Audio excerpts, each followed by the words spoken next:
team. We're going to stand together and fight this disease.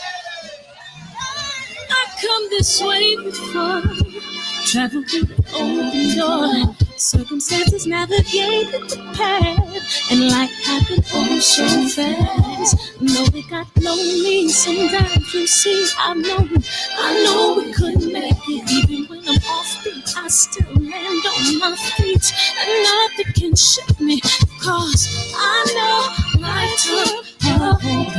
I never. This is where I am destined to be. I'm not ready to give up. I believe in the miracle of life. Life's a break with no rehearsal. Learn quickly, they'll come for your role. Games we play, can't take it personal, cause the devil is a liar. I'm telling you the truth, it's all in what you do. Some things you gotta do. It's like the millions. Take a second, see the blessing in it. With much expected, much is given. When I made the living, now I'm giving back to children. Never let the power come first before your happiness. Yes, you can be the best if you go the distance. Mix a little sweat with your persistence. You know that the best things are never instant. Just shine, let them see it brilliant. Get up, open up your eyes now. It's the moment of truth. No backing down. We're bringing it through like for the children, it's a given. You gotta give it, be a blessing. This my personal statement. Run a game like I'm ASIC. Learn to develop patience, determined to be the greatest. Yeah, bobbing and weaving, they changing up like the seasons. Indigenous to the grind, so I do it for all my people. Jabbing the competition, back up against the ropes. You fighting for recognition, I'm fighting just to promote equality where we lacking. Or cancer slowing our road. I'm confident we'll make it. We focus on common goals. Yeah, give back, give love, giving something away. Never give up, stand tall to fight another day. 2 toes, 2 feet, I stand on the ground. I'm going back soon and fight this final round. Life's a break with no rehearsal. Learn quickly, they'll come for your role. Can't take it personal, cause the devil is a liar. Tell you the truth, it's all in what you do. Some things you gotta do.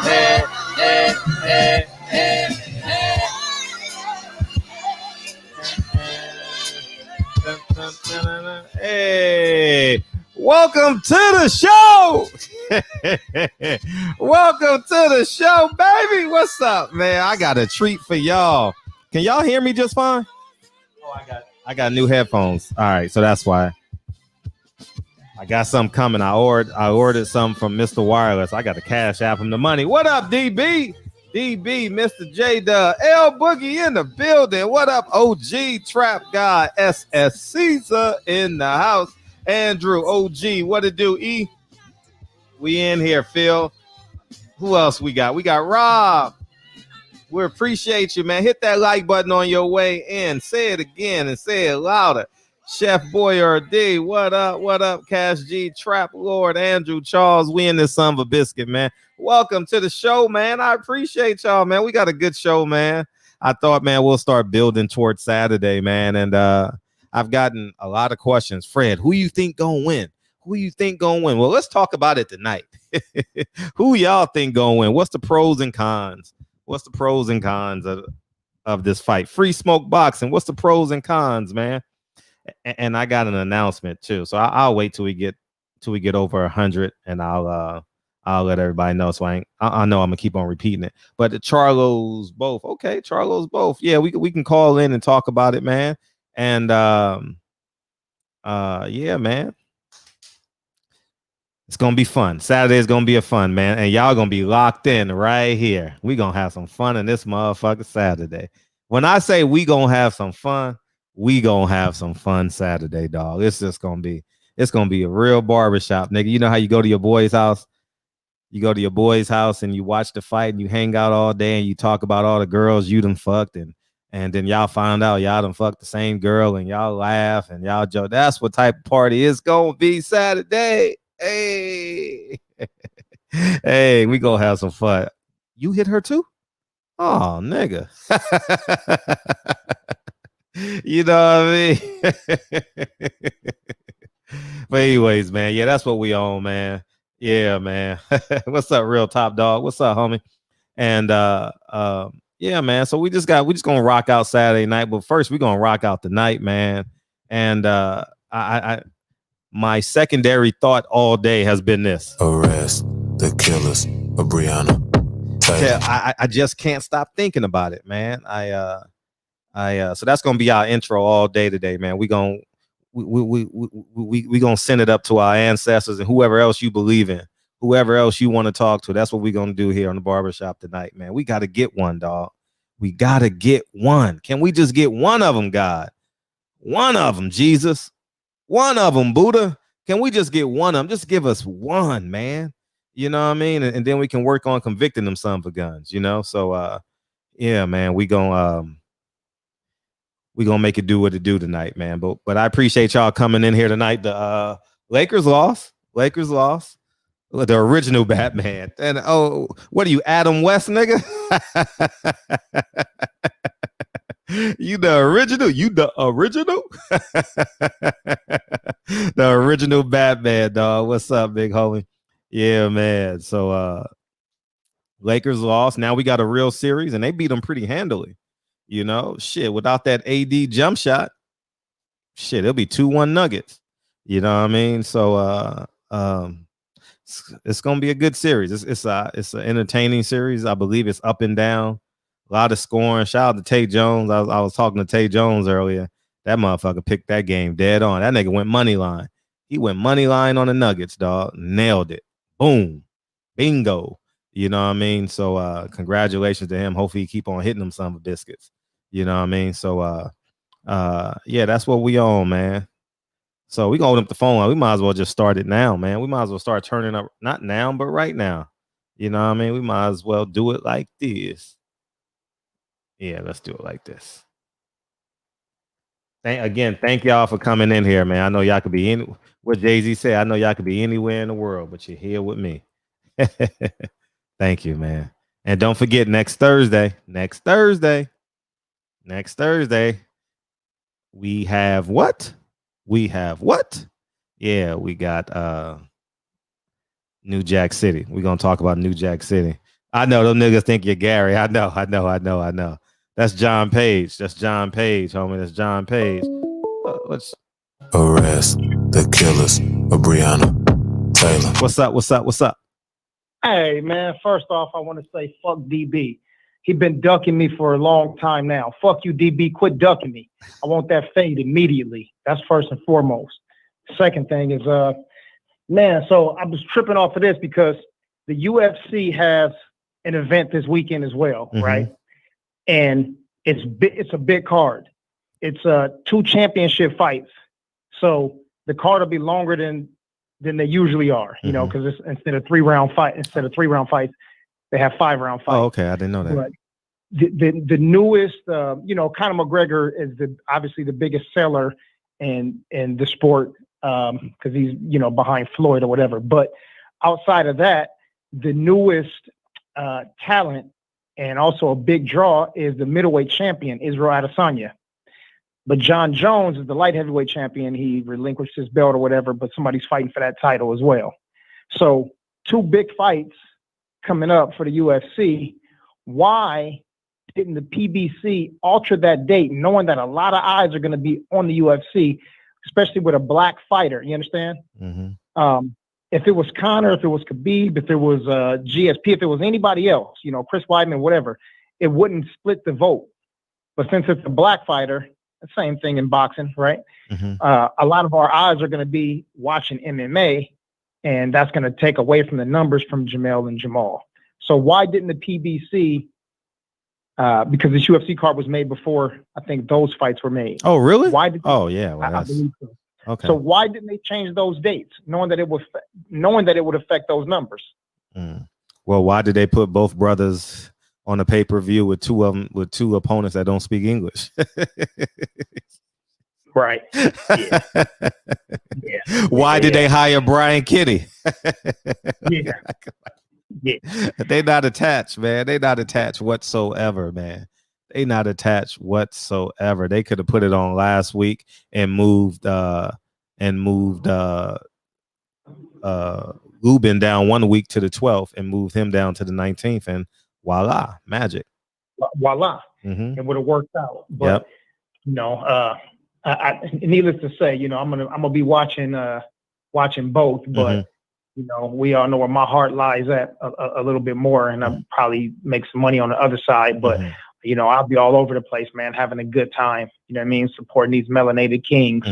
But my second question is, and I was on Stay Ready's a little bit earlier, and Stormy D-Man was on there chopping it up a little bit. Yep. But I was thinking, so what is Jermell Charlo's best win? And this is for everybody in the chat. You know, and secondarily, what is his most dangerous weapon? I said Jermell, so I'm talking about 154, just not to confuse anybody. You know, I was thinking when he throws combos, he's deadly. His uppercut is crazy. Oh, wow. And that left hook, which is different from his brother. I think if we talk about Jermell, I think his most dangerous weapon is his jab.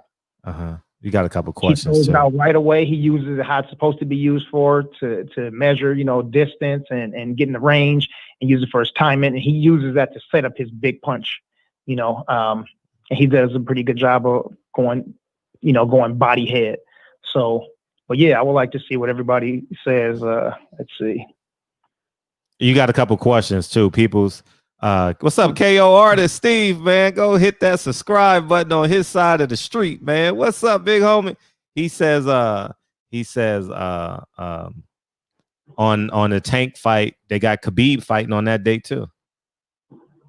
Yeah, that's that's a wrap. Yeah. I'd rather watch. I ain't gonna lie, for real. I'd rather watch Khabib than, and just because I think it'll be more of I don't know, you know, but you know what I mean. He's actually, I take that back. What I said about Izzy, Khabib is actually the number one star. Yeah, he sells more than Conor even. You know what I'm saying? He's worth $110 million, right? So like, wow. It's crazy that they will put Tank in that position, knowing that he's already. I mean, I guess in their mind, Tank a star. You know, I guess, right? I mean, I guess that's what they believe, but yeah, they just setting him up for failure. Right. You know, at this point in time right now, because he's setting up fights to later on fight against the winner of Loma and Tia Female, or fighting against Devin the Dream Haney. So like, but this is like his make or break time right now. So we shall see, man. Let me see. Lawrence Williams said Charlo pay-per-view starts at 7 East Coast time. What time does the UFC start? The UFC event starts at 7, so it'll be over at 10:15. Wow. Yeah. Wait a minute. The UFC starting earlier? No, UFC always starts at 7 o'clock when it's main. Oh, you talking about our time? Like so 7 and 10. Yeah. Okay, because they go on 4 and 7. Yeah. And when it's smaller Easy, cards, Stevie. sometimes they'll start at 6, but no earlier than 5 o'clock. You know what I mean? But yeah. And I know Dana, it's a part of Dana White's strategy too. You know, he always wants to prove that MMA is now bigger than boxing. Yeah, I know that. And he's gonna hurt their pockets too. Say it again. He's gonna hurt their pockets too. With Khabib going against Tank, it's not even no competition. Yeah. I don't think Dana White has any beef with Al Heyman. I think he's pretty cool with Al Heyman. He never said anything, but he hates Oscar De La Hoya. He hates Bob Arum. You know, I mean, we all do. But and I think he has a decent relationship with Eddie Hearn. But you know, if it's a Bob Arum or and also he doesn't really like Floyd either. Outside of him making money to fight against Conor McGregor, I think you know Floyd starts stunting because Dana White used to be his assistant. He used to carry his bags and shit. And so, you know, Floyd threw that in his face, And now that Dana White has, amassed several millions of dollars, and he's the big boss over there, he don't like that shit. So I think he'll do anything to affect Floyd, Oscar, or Bob Arum negatively. I agree with you. Yeah. I couldn't agree with you more. Yeah. So you got people saying Trout because he was more accomplished. What else they had? Oh man, what else? I gotta go. Lubin. Someone said Lubin. He said Lubin will probably end up a bigger name. Well, let's see what Lubin does. Harrison. People say Harrison. Tony Harrison. Let me see. I would argue Harrison. Let me see. Josh Scarf said I would argue Harrison was more impressive than Trout. I'm glad you called in first because I got an idea for the show. Talk to me. Well, it's gonna be without you though, but I have an idea. No. What I thought was, let's not break down because we don't have time to really break it down because we don't have thing where we can visually see it. But let's converse about like Jermell Charlo versus Tony Harrison. You understand? Because I don't think me personally, I don't want to skew y'all. I don't think those scorecards were right. In the first fight, or no, the second fight. The second fight. Well, it doesn't matter. He finished. No. But that's the point I'm saying. The reason why I'm making that a point is because there were certain segments of that fight where Jermell was being completely outclassed. You understand what I'm saying? Like he was really confused. Remember, he was up against the ropes and shit, and he was just completely confused and rattled, And I don't think he was confused. I think he got winded for a while because he started out so strong and he had to catch a second win. I think he's got great cardio, but once you catch a second win, you can go forever, right? It's like you bust that first one and you know what I'm saying, in the first 10 minutes, and after that shit, you a star. Okay. Could be. But I thought Harrison was having fun. He was having his way with him, Also too, Mel is a lot more emotional than. Yeah, we can talk about that too. Emotional in that fight than he should have been. Very. Right? And for anybody who's competed, if you go in there with too much emotion, it's gonna affect your cardio. You know what I mean? Yeah. Your head's foggy and your cardio's fucked up. And if you can fight through the first half of the fight, then you might recover. But but I agree though. There was times where he looked pretty shoddy. Yeah. In the UK. So that's gonna be fun. Yeah, I'm very interested in that. So I'm interested what y'all thought. I didn't have commentary because I was there, so I didn't really have the commentary. So OG Eric in St. Louis said DBU UFC first. Well, now it's not UFC. I'm MMA first. Fuck the UFC. I just love MMA. Oh, okay. I love choking and kicking and breaking the motherfucker arms. Shout out to my baby girl Lauren Bevel. I just seen her right now. El Boogie in the building. I know I saw her earlier. She's still here. She got to get up in the morning and work. Yeah, my heart just started beating when I seen LB. Oh yeah, did you? Yeah, the last of the Red Bones. Yeah, I'm with it. Champ Side in the building, dog. What's up, big homie? What up, Champ Side? Man, Lakers, man, we got handled, man. But yeah, I'm telling y'all, man, the ancestors ain't fucking with y'all, man. I'm telling y'all. I'm betting on the ancestors. Here you go. Serious, man. I'm just think if Anthony Davis ain't make that motherfucking if Mason Plumlee ain't chased that nigga off that 3-point line. Shit, But hey. My ex-girlfriend. If was a fifth, we'll all be broke. You know what I mean? Yeah, I know. If was a fifth, we'd all be drunk. Yeah. Yeah. So, let's see what else they said. Harrison definitely was winning. The Cash Chief said. Tito Trinidad said they were going to rob Harrison. Yeah, they were going to rob Harrison for sure because them scorecards were too wide. Even if you had Charlo winning, it could only be by one round leading up into that round where he got the 3 knockdowns and ultimately the TKO. Yeah. You understand what I'm saying? So yeah. Lawrence Williams said, Batman boxing talk. He said, don't duck my question. L-Dub want that boxing talk smoke with you. All right, Fredro, I just wanted to get that off real quick, and I'm gonna fall back. Red and we got some heat right now. So SSCs or what up, Cuzzo? So yeah, man, I'm finna fall back, but I'm hyped up right now, and I'm finna get on my Drew Titan while I'm listening in. All right, for sure. All right. I appreciate you, big dog. That nigga Reggie always says, don't no ass has to give a damn about no. When you betray them, they do. When you betray them, they do. They were all gonna do the same thing. They were gonna do him the same way they did to Charlo in the first fight. Yeah, call in. Let's go. Hang out, homie. Hang out. Let's go. 9:30. I'll tell y'all what the big announcement is. I'm excited about this, dog.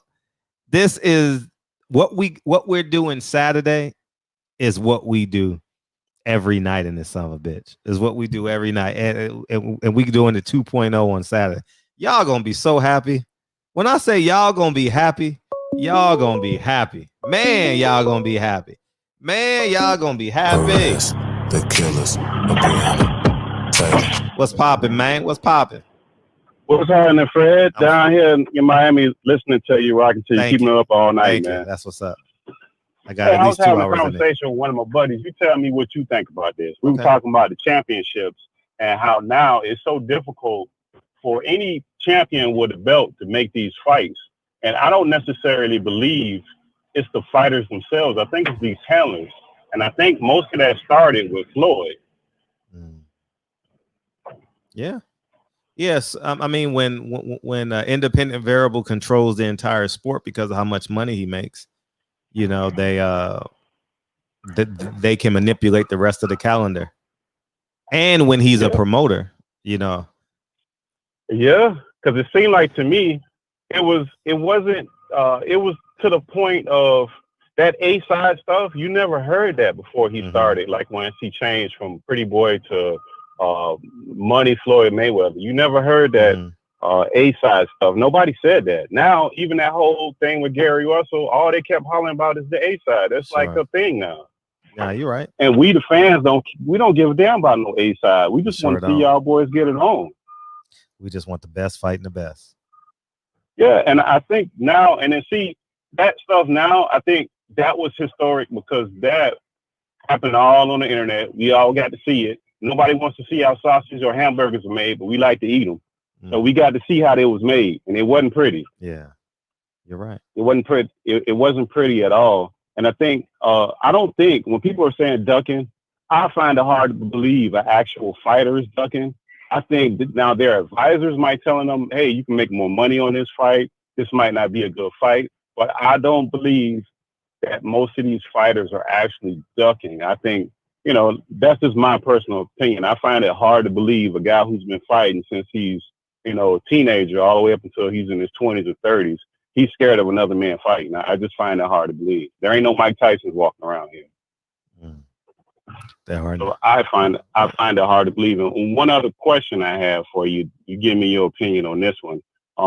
Back to Floyd. Now, how badly do you think a person like that hurts the actual culture of boxing with the stuff, the clown stuff that happens outside of the ring? Because we both know that people who have money, they don't conduct themselves like that. And it just pushes this false narrative. How destructive do you think that is? I think if Floyd would be more proactive in his like retirement days, you know, right, it would be less. But his ego is so big though. Like he has like a what term can I use? Like he's like a narcissistic Dorothy, you know, like you know what I mean? Like he's like I'm trying to describe him for you, but like if he would give back to the sport of boxing, he would be the biggest face, the biggest name, the greatest promoter, would make all the money, but he don't get it. You know what I mean? Like he really thinks that if he gives to someone else, quite possibly it's gonna turn midnight for him. You know what I mean? Like you know what I mean? You know? Well, I mean, because I've seen you every time that the buzz starts flying around Deontay Wilder or any of those fighters, and it kind of like they start getting too big, then he would pop up with the rumors would mysteriously pop up that he's gonna have this fight. Yeah. Just to keep talking about him. Yeah. Now, I find that a little strange. You know, I find that really, really weird and a little strange. I think it goes back to, like you're saying, that narcissism where we just got to keep talking about you. Yeah. Because at some point you should be good with the with everything and be able to fall back. And one more thing. Yes. Now, did you see that the white guy who beat in UFC? I don't really watch UFC. I just seen the headlines. The guy Kobe Covington that beat up the Trump dude, the MAGA crap. Mm-hmm. He beat a brother, and he running out there with the MAGA hat and getting the calls from the president, starting all that racist foolishness. Do you see how much the old media supports that dude? Oh, you notice how much they support him? And they're gonna run with the clicks too. You know. Yeah. You know they're gonna run with the clicks. I saw it. I didn't want to give it no oxygen. I was gonna talk about it. I'm not gonna give it no air. Yeah. I just brought it up to say how much. No, you feel free. People have to be. Yeah, I just wanted to bring it up to see how people got to be careful with watching TVs and these commentators, because these folks are so biased. It's not damn. It's ridiculous how much they are. For sure, it's crazy. Because that dude, when he fought the last dude he fought, I watched that one. The dude beat his behind him. His brother beat him down, broke his jaw. He jumped out the ring and ran out, and never gave an interview, and they never said anything about it. I remember that. I just think that a lot of times we just got to be careful with these sports commentators, and we look at it as the sports and impurities. A lot of these networks they got a motive. They're pushing, and you watching sports, and they pushing another game. You pushing one game, they pushing some whole other stuff. Like if you watch basketball, it'll be hard for you to watch a segment, and they do not bring up LeBron James. It'll be almost impossible, and you're gonna get those Jason Whitlocks that make their whole career out of just bashing that guy, or the Skip Baylesses, and they'll find anything wrong with it. And it'd be a lot of stuff that's off topic. Now, in Floyd's, he used to fight, a lot of stuff when he used to fight, and they had the pre-fight, and they have that HBO After Dark stuff. You ever notice how they always had all this stuff with Floyd, like when he fought Pacquiao, and it had nothing to do with boxing? There was stuff outside of boxing that was included in those segments. But when it came to Manny, it was always stuff included with boxing, and they were trying to paint this narrative about boxing. Yeah. Oh, I just think. What'd you say? No, I'm listening to you. Go ahead. Yeah, I just think we got to be careful and open up our eyes, and we can't be so narrow just looking at the actual sport. You got to pay attention, because if you watch something with the sound off and you actually listen to some of these folks, you don't talk about the scorecards. If you listen to the commentators themselves, and I think that was Gary Russell Camp was talking about, how to disown those commentators. They're so biased. It's so ridiculous the way that they're commentating. And it's not just them, like HBO at the end, before they start, once they start, I guess, realizing that they were going to get out of there, they were real biased towards certain fighters. It was just ridiculous. It just didn't make any sense. Well, that's my time, Fred, man. I've been rambling a little bit, man, but it's so much with the boxing stuff, man. I think we all excited to have it back. I think another thing I wanted to ask you about, how much of it, now you remember when LeBron James and them were going to boycott, how much of that do you think, how much pressure did they receive to get those boys back out there, realizing the climate they're in, the situation people are in? And it's almost like I equated back to like the Romans, where they had, they had those cathedrals where they used to keep people to fight, just to keep people's brain off of what the situation that they're actually in. How much of that do you think is going on? Oh, 100%. 100%. Yeah, I think 100%. Man, they told LeBron, get your ass out there and play. Hey, I got a question for you. When you roll down your window, does it push your hairline back? I ain't got no hairline. That was going in my 20s. I let that go, man. Let that go, man. We had a nigga here yesterday. Nigga, hairline. He a truck driver too. I just had that question. What's up? Hey, Fred, you gotta let it go, man. Hey, black folks still got no funny hairs, man. Bald is in, man. Ladies love a black bald dude, man. Big facts. Big facts. And on top of that, every dude I've seen to pull all the chicks, they be the brokest dudes with no money, and they got plenty of time in the talk game. You know, you see the new age got this thing backwards. They be simping. They just be paymasters. They pay for everything. Old school, them dudes ain't pay for that stuff. They pay. They bragging about going to strip club, throwing money up. That's crazy. These dudes who really hitting, they don't do that. They don't do that foolishness. I know a couple of dudes that I know for a fact do not work. And the chicks that he messing with, now it's dangerous. I would never do no crap like that. But he'll be laid up in your house, driving your car while you working all day. Eating up all your food, pig feet, hog maws. I'm telling you, you get some money, it's going to him. It's already a portion of it that's allocated towards him, and you didn't even know what's going over there. He ain't paying nothing. That whole facade that they got going on is a bunch of foolishness that's going on. I think we just got to be real careful when it comes to that stuff. Because these folks is playing games, and they make everybody think, like in Floyd, that you got to pay to play with these chicks. Oh yeah. You ain't gonna get no substance out of that. Nothing. Yeah. Facts. Floyd eats from a buffet, he said, so he don't care who gets the leftovers. Man, well, you know, he problem with people like that, they do all that, and those dudes I'm talking about, as soon as they catch a flight somewhere, that chick that got his car and driving the dude around, paying for them to have clothes. So you paying for somebody else to have fun. You go right ahead and keep on doing that stupid ignorant stuff. All right, Fred, I'm gonna fall back, man. Appreciate the show as usual. Still waiting on that subscribe button. I got you. Still waiting on it. I got you. It's coming. All right, Fred. Appreciate you. Yep. Appreciate you. Yeah. Yep, man. Okay. Yeah. So, yeah. If I was just looking, I'll tell you after Asia. Arrest the killers of Breonna Taylor. What's popping? What's popping? Yeah, I just shouted you out, Tay Jones. I just shouted you out.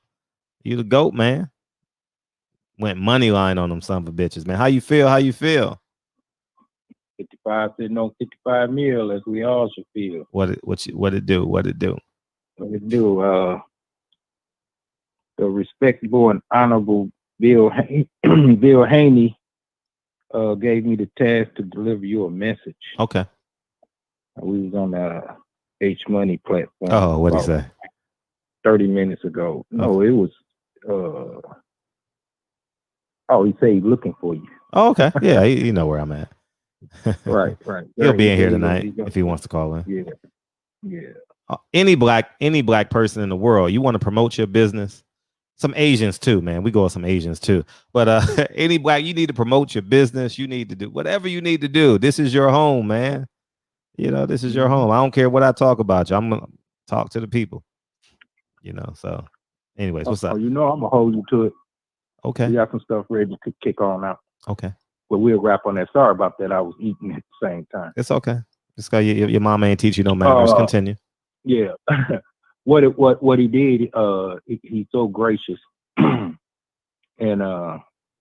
say he's gonna send me a pair of autographed gloves from Devin himself. That's great.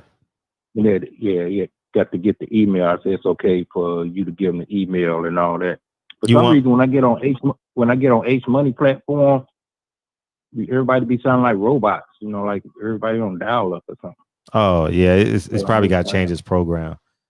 You know, he probably still in. You know, he probably still in Wi-Fi. He got 1976 Britannica encyclopedias behind him. You know, that nigga's still in Wi-Fi, food, common sense. What else that nigga still? You know what I mean? No, it's cool. I mean, his platform be okay. I know. I mean, cool. Yeah, I'm fucking with you. But yeah, he probably got it. Yeah. It's something. It's probably a button you just got to push. Mm-hmm. But yeah, he's sending them autographed gloves. So we got to create a correspondence with him. So I tried to get my email. It wouldn't go through. But you can get my email, and you definitely have my number, and I'll give him that number. Yeah, just text it, and I'll do it. Mm-hmm. Okay. Right. We'll do that. But yeah, he said, you said he'll be in tonight, so he probably be in. But he seemed like he was kind of busy at the time. Said Devin's still in the gym, getting ready for the Gamboa fight, November the 7th. And I say, hey, good luck. You know, hope the guys succeed. Time is on his side. I think Gary Russell missed the opportunity because right now in the Snapchat, I feel, you know, the chances were better for him to pull out a victory. But as time moves on, and I'm not flip-flopping, I'm on record saying that the snapshot, yeah, you got it, but you steady long, you steady wrong. And Devin, you know, he's growing, you know, he's getting more experience and all that. But only time will tell once they get in the ring.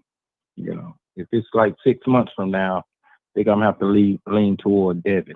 You know, especially see how he performed on the 7th. So you care to make any predictions on it right quick, go on record, or you got to wait What, to the weigh in? Devin? Yeah. Man. For the November 7th. For the November 7th. Man, cut it out. I was just asking. Prediction. He gonna win. I don't know how he gonna win. He gonna win though. Yeah. Right. He gonna outclass that kid. I don't know how he gonna do it though. Knockout, dominating. He gonna win. Right. But shout out to the chat and all that. And then I asked him about King Key. He said he had his eye on him. I told him he's looking to come into the 135 division. How do you feel about that? Mm-hmm. He said Devin might be long gone by that time. By the time you get in there. And all that, because Devin, like I say, he's grown into his manhood, his man strength. And hope he get that Mikey Garcia fight and really wreak havoc, do serious damage. Oh my God. I want that one so bad. We got to start promoting that. You think Mikey will get in with him? I don't give a fuck about Mikey. I don't give a fuck about No. Well, I just wanted to I'm not trying to promote that. To answer that question, nah. Mikey don't want to lose weight. That nigga lazy boxing right now. Right. He shouldn't even be fighting at 47. He don't know what he want to do. He just want to duck. Mm-hmm. But that's all right. Just giving you the heads up. He asked me, when I call in, let you. Okay. Let you Done deal. Done. Yeah. Done deal. I'm gonna copy, paste, send. So whatever you put in, whatever you send, I'm just gonna copy and paste it and send it. Right. Oh, as far as my information? Yeah. Yeah. Whatever you want to tell them. Yeah. I'm just gonna copy and paste and send it. Oh, okay. All right, that's it. All right, salute everybody. Great show this week, and I can't wait to hear the surprise that you got for us this week. I'm gonna tell you right now if you fucking hang up, nigga. Shit. All right, salute. I appreciate you. One minute. Yeah, man. Y'all ready for the announcement? Y'all ready for the dog? We gonna have some fun fucking Saturday. Reggie Owens. I got an Al Heyman fighter. I don't have Al Heyman. I don't have Floyd Mayweather. Will never come on this platform. Would never come on this platform. It's too open. It's too it's not ceremonious to Floyd. You know what I mean? Floyd doesn't really do long form interviews if it's not ceremonious to him. And he has every right to be. He's dominated the sports world for 20 years. Since the 96 Olympics. We got a fire guest, dog, coming in Saturday for the fights, dog. How did you pull this off, Fred? First, let me tell the backstory. So I called Tay Jones, and I was sitting at the charging station on my way to make sure my workers, I shouldn't say my workers, but the workers ain't left early and shit, right? So I'm driving down Slauson till the sun goes up over Slauson Boulevard. Nah, that's corny as fuck. Omit that. Forget I even did that shit. So anyway, so I'm driving and I'm talking to Tay. So I'm driving and talking to Tay and shit. And Tay is telling me about the bets he hit. That nigga said, I'm going money line Denver tonight. Hard. I'm like, money line shit. I would have took in my head, I'm like, I would have took the points. I ain't doing no money line and no NBA. That shit been fixed since the Sacramento Kings. And before that, right? So we're sitting here talking and he says, Fred, how about you get this guy? And he said, give me a minute to tell this story. So he says, how about you get this guy? Nigga, I called that nigga. He's like, what's up, nigga? I'm giving so many hints right now. What's up, nigga? What's up, nigga? And I'm like, dude, I got an idea. How about you do the would you like to do the show with me? Man, come on, man. He said, say less, man. And so we gonna rock out, man. So I'm gonna share the screen right now because y'all already know what it is. Y'all already know what it is. Y'all already know what it is when we do it like this. And this is the rematch and indeed the grudge match for the WBC Super Welterweight Championship of the World. Tony Super Bad versus Jermell Charlo. What are you want to say for your final thoughts to Jermell Charlo? So much talk coming up into this to build up this fight. I'm gonna show them our real motherfuckers always gonna be on top. Second shit don't last, the real gonna always Yeah, nigga. Yeah, nigga. Yeah, nigga. Yeah, Mr. AKA, bring him out. I'm the realest nigga in boxing. Yeah, Tony Harrison will be at the barbershop Saturday, and we gonna rock out, nigga. We gonna rock out and talk that real shit, nigga. Yeah, man, we gonna have some fun Saturday night. So tell your friends, tell your homies, tell your best friends, ain't no place I'd rather be. Ain't no place you'd rather be than two niggas talking boxing. You know what I mean? Talking boxing on some real shit. You know what I mean? And Tony Harrison gonna bring it, man. You know, Big Charlo and Cornball fighting Saturday. Big Charlo and Cornball fighting Saturday, man. Tell me Fred don't bring the heat every fucking time. And I appreciate you, Tay Jones. Tell me Fred don't bring the heat, nigga. We get better and better and better and better and better every day. Shout out, man. And here's what we're going to do. I haven't told him this yet, neither. So here's what we're going to do. And remember when his dad passed? And hopefully he's not listening. I pray to God he's not listening tonight. But here's what we're going to do. Every cent that y'all donate, we going to give it to his foundation. Okay? In the super chats and all that. All right, we're going to give all of that money, whether it's $100, $200, $300, whatever we raise that day, we're going to the same thing we did for his father and his daughter. He deserves it. The day his dad died, he was passing out food to the homeless, man. Come on. So Saturday, all your super chats, 100%. If you put $10 in that super chat, $10 going, $10. He doesn't know this yet. I'm going to tell him $10 is going towards his what is it going towards his foundation, and he does a lot of great stuff for his community. So we're gonna rock out and have a good time, man. This shit gonna be lit, man. When I say this shit gonna, man, yeah, man, it's just sheesh. Man, we gonna rock out and have a good time, man. Saturday, man. And we're going to do, I think we're going to do both fights. So we're going to have two separate streams and we're going to have a good time. I guarantee you this, it's going to be better than Showtime. I guarantee you that. You're going to want to listen to us more than you're going to want to listen to Showtime. And all my truckers, man, come on back. I know y'all don't have time to buy the pay-per-view and shit. So y'all might as well come on and hang out with us in the barbershop. You know what I mean? We're going to have some fun. We got an expert and a personality all in one. What's up, man? Arrest the killers of Breonna Taylor. What's up? What's up, Fred? Yep, I got it on 2 nights in a row. I watched it. I got it on 3 nights in a row. So and I didn't watch it. I don't give a fuck. Nasty bastard.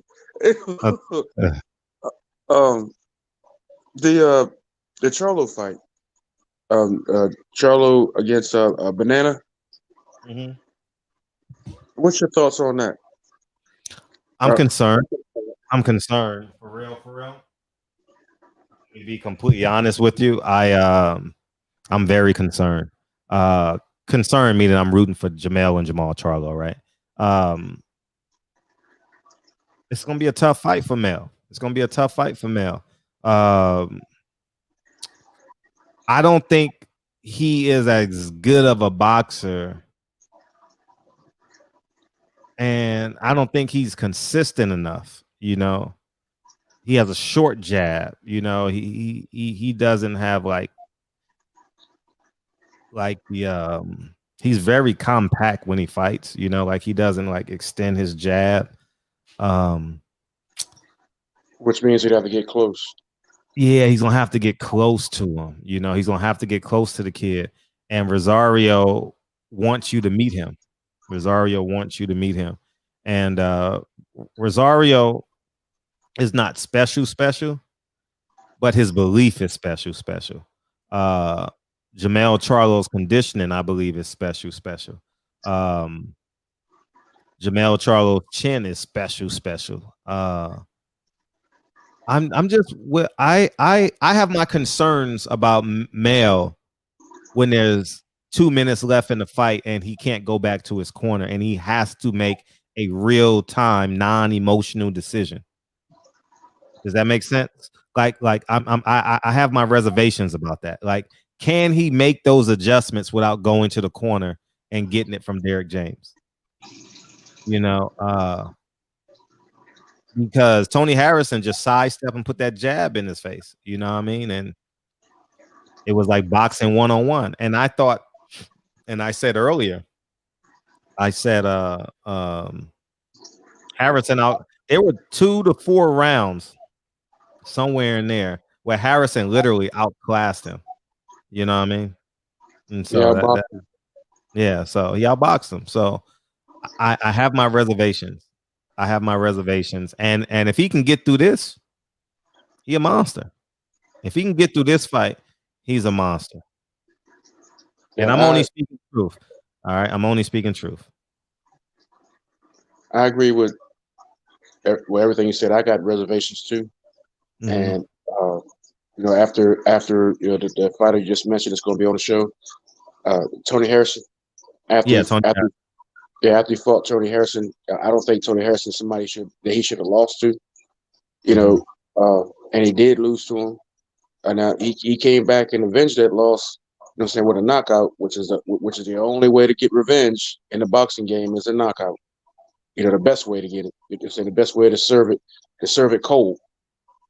And he's going up against Banana. Banana is very durable. He takes a good shot. So he wants to stand there and exchange. And then, like you had mentioned prior, the emotion. Mm-hmm. The emotion. Both the Charlo brothers are very, very emotional. You got to be careful what you say to them. You got to be careful what you do around them. You got, you know what I'm saying? From what I've seen, it's like you almost got to walk around on eggshells around these two brothers. You know what I'm saying? You can look at him. You can look at him out of the corner of your eye. Just because he came to your view of vision, and he can say, "Yeah, nigga, what you looking at? Why you looking at me like that? You know, just came to my view of vision, man. I just have to see something over there. Yeah. So that concerns me. It definitely concerns me as well. And you also got to take into account too. Rosario is in his Michael Jordan phase of his career. He's feeling himself. He's got confidence. He's feeling himself. Yeah, fuck yeah. Has that passed for Charlo? When he went who did he beat? He had a good run where he destroyed Hatley, then Lubin, and then Trout. He beat Trout. So I'm not sure if he's past that yet, but we got to see, Man, anytime I hear Lubin's name, man, it put my mind back to when Lubin was on the show and how dudes was calling in and clowning him right while he was on the show, and people were clowning. Yeah, tell the man straight up he got a big head. it just clowning the man. I think he hung up, didn't he? He just hung up. Yeah, his phone died or something. I don't know what happened, but whatever you tell me, I gotta believe. So, or I gotta accept. I don't give a fuck. But he came in at midnight, 1 o'clock. Yeah, he did. But the other thing I want to bring up real quick, I'm gonna jump off, is if Devin Haney fights, if he's supposed to be fighting Gamboa, right? Yeah, November 7th. So I hear. Okay, I so see it on the calendar. Yeah, so if he fights Gamboa and he wins, you know what I'm saying? I say if because boxing is like football. You know what I'm saying? Any given Sunday. Sure. You know what I mean? Yep. So and it's like baseball. Only takes one. Only takes you know what I mean? one. So you know what I mean? So say if he beats Gamboa, because nothing is certain. Where does that put him at? You know what I'm saying? At that point, after beating Gamboa, who hasn't had a quality win in a long time, and is on the better side of 40. He got to unify. I think he has to unify because he's running out of time at the weight class. Yeah, he's running out of time there. So he got to unify or move up to 140. So what about? I mean, is Gamboa a better fight than Javier Fortuna? I don't know. Name wise, sure. But name wise, but I don't care about name. I care about quality of fight, quality of fighter. I would say Fortuna is a better win right now. Yeah, a higher quality win, sure. Yeah, I was thinking the same thing, but I'll let you say it. I'm gonna get off the line, Fred. Appreciate you, man. Appreciate you, Pastor Paul. Great job tonight. Great job tonight. I talk better if I can look at you. Oh, okay. Okay. Pause. DB. Pause.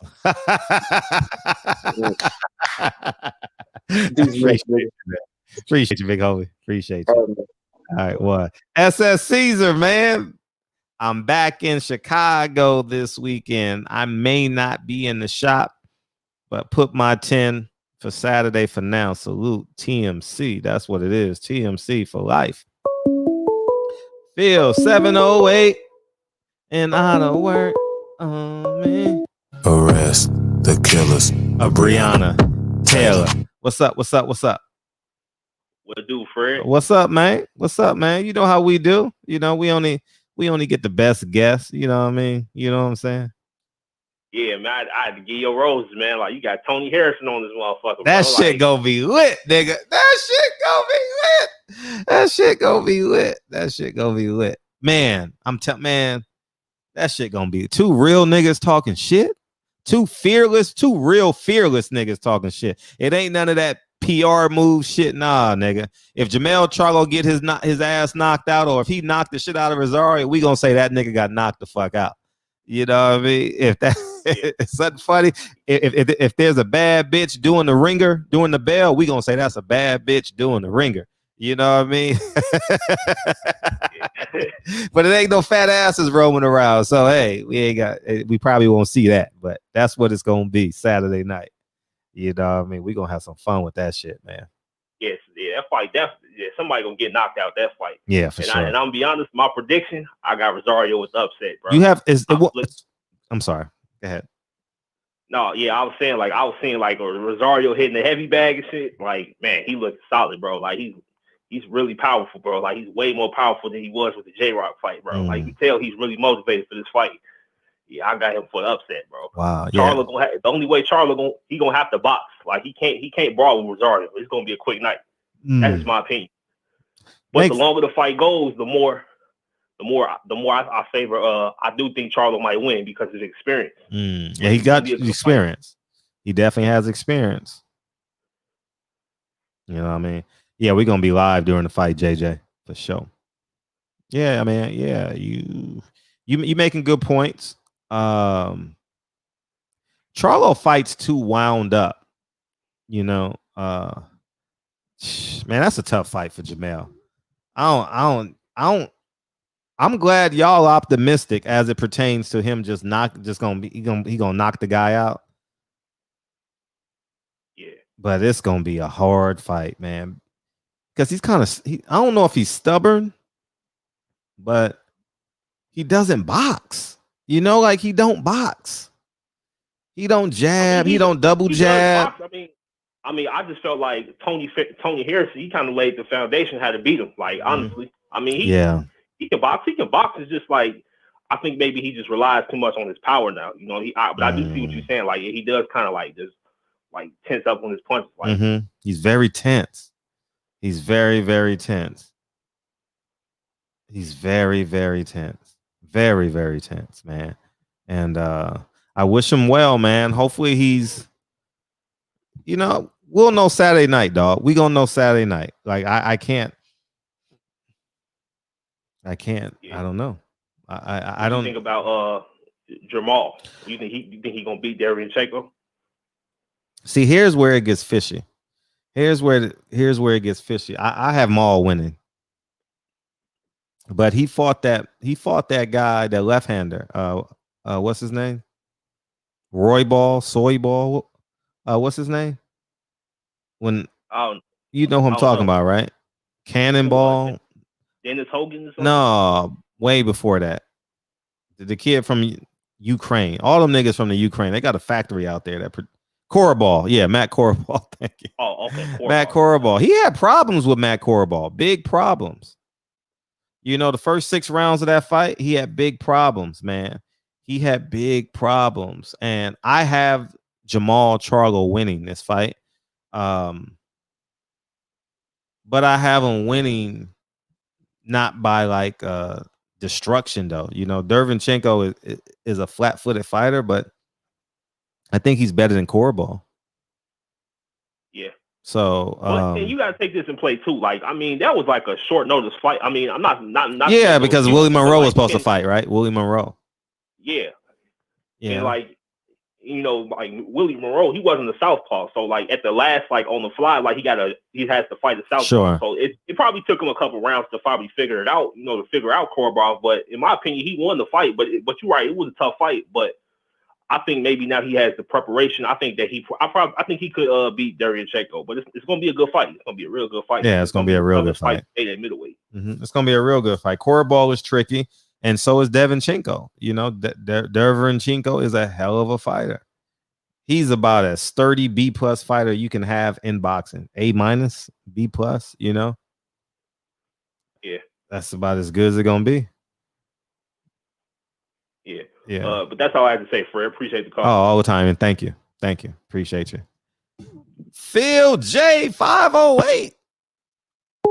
We had this same talk about J-Rock when he won the belts.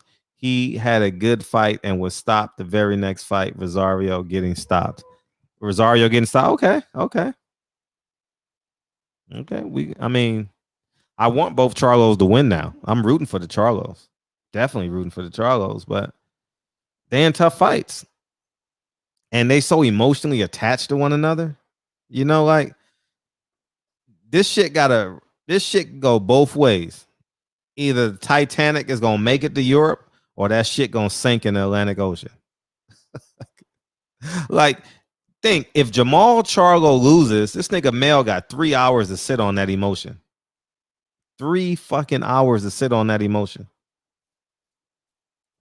If Jermell Charlo wins, shit, it's gonna be Fly High City, you know. So I mean, it can go either way. There's so many non-boxing components to this fight. You know, if Jermell Charlo loses, can you trust Jermell Charlo emotionally? I'm just making that point.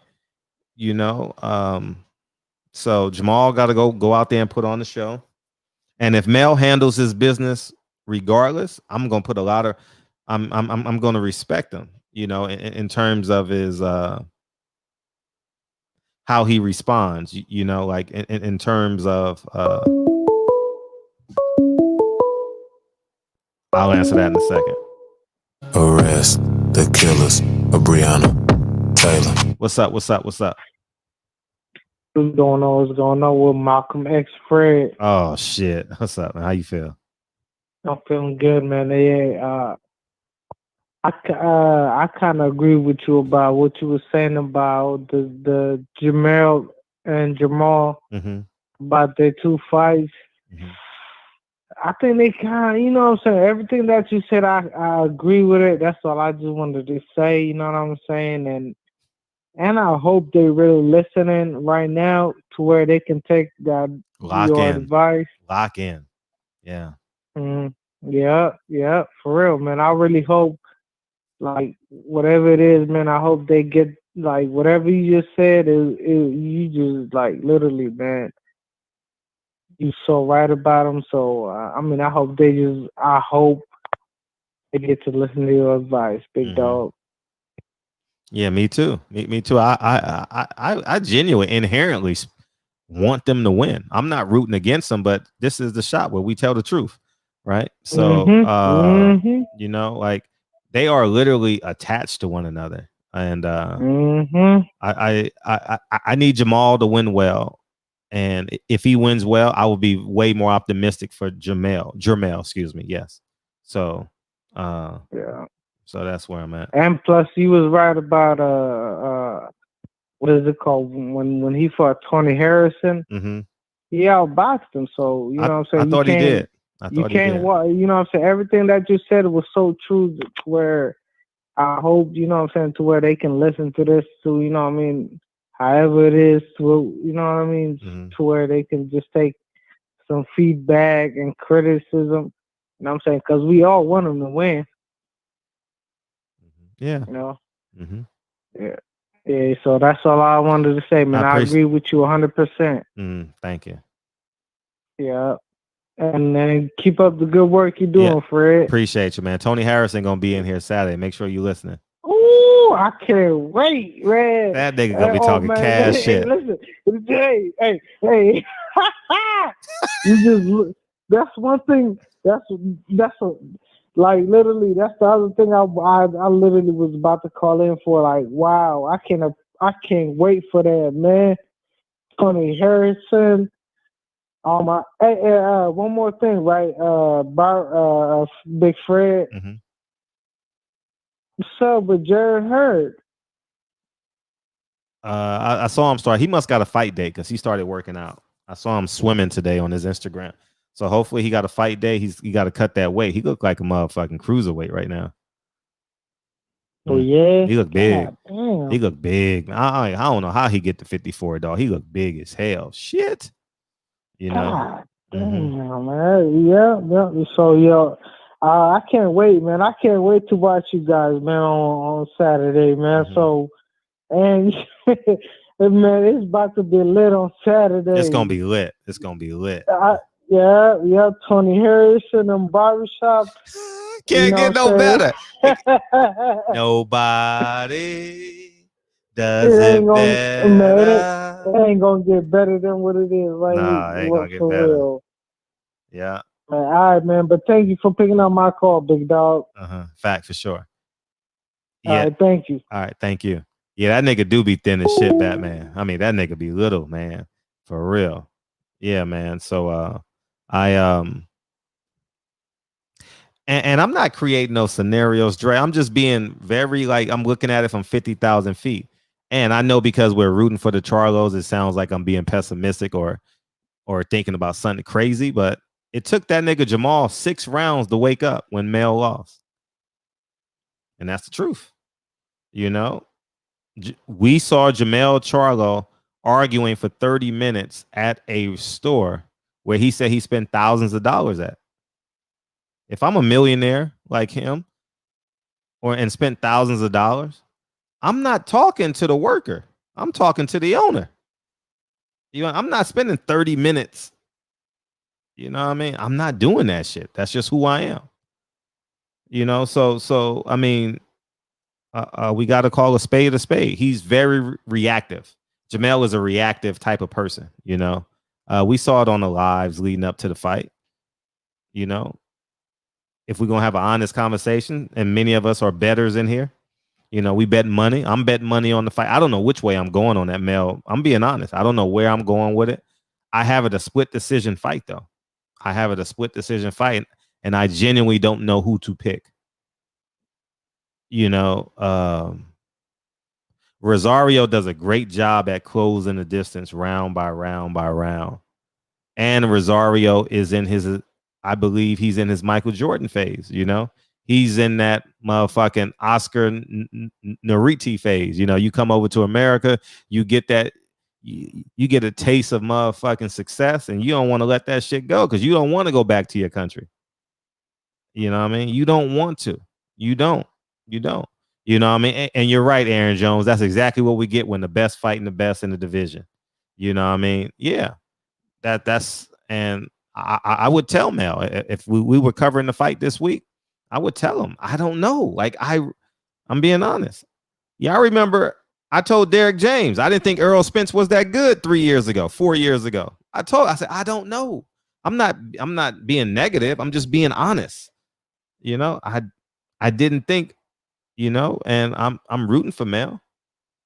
But when he get hit in the 4th round and he got 2.5 minutes to go, what he gonna do? You know what I mean? Shit. And Tony Harrison gonna be in the barbershop, y'all. I mean, you can't ask for a better guest than that. For what we do every night, we can't ask for a better guest, dog. We can't ask for a better guest. Man, fuck you talking about.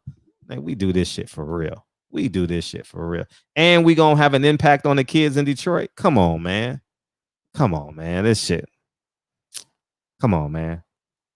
That's what we do. Shit. Man, if Rosario wins, he the champ. He the big champ. He the big champ. So you can have Big Charlo and the big champ. You know what I mean? What's up, Jersey? Arrest the killers of Breonna Taylor. What's up? What's up? What's up? What's up? Popping, Fred. What, you snowboarding? What the fuck you doing? Roll up your window. What's up? You can hear me? Yeah, roll up your window. It is though. I got the headset on. I'm in the truck. Oh, okay. What's up? I'm sorry. Shit. Well, hey, you gotta get Shakur on here. Shakur Stevenson? Yeah, at least try. I'm gonna try, definitely. Yeah, we definitely gotta get the future. Definitely gotta get the future pound for pound king on him, man. He gonna have a chance at it for sure. That's a fact, bro. That's a fact, bro. The skills he got, like I said, though, he got some of the best skills in boxing right now. But I was kind of disappointed when, like, you feel me, he ain't say Gary Russell's name. I was kind of disappointed in him. Oh, Shakur? Yeah, I mean, he's calling out everybody else. That's my boy. He's from New Jersey, but like, he's calling everybody else out. But when it came to Gary Russell, it was like, you know what I'm saying? Took a little pause. What you think about that fight? I love that fight. I really love that fight. I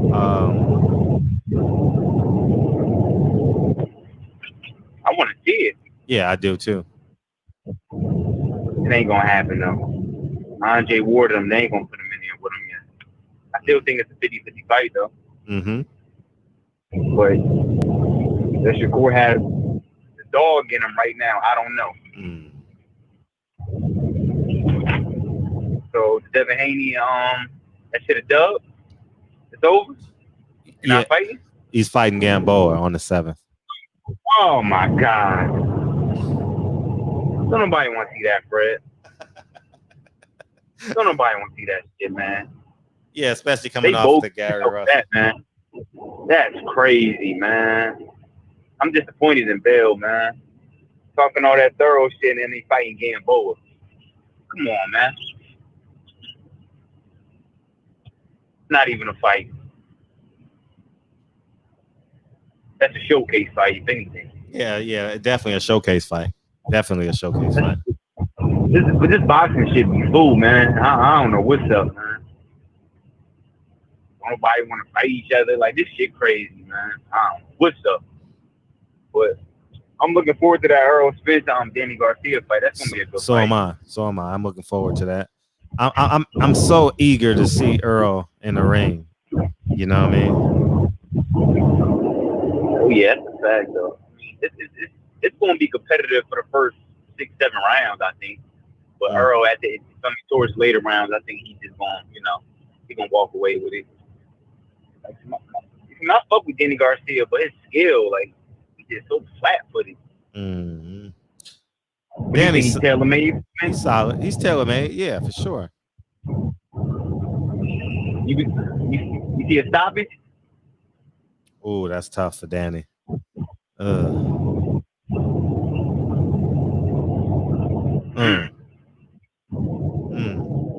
If Earl stopped Danny, if I'm Terrence, I'm going the other way. Fuck that shit. Like, I'm not thinking about that nigga. I'm joking, but if Earl stops, that's a major accomplishment. Oh, yes, the fact though. It's definitely a possibility. That boy Spence is true.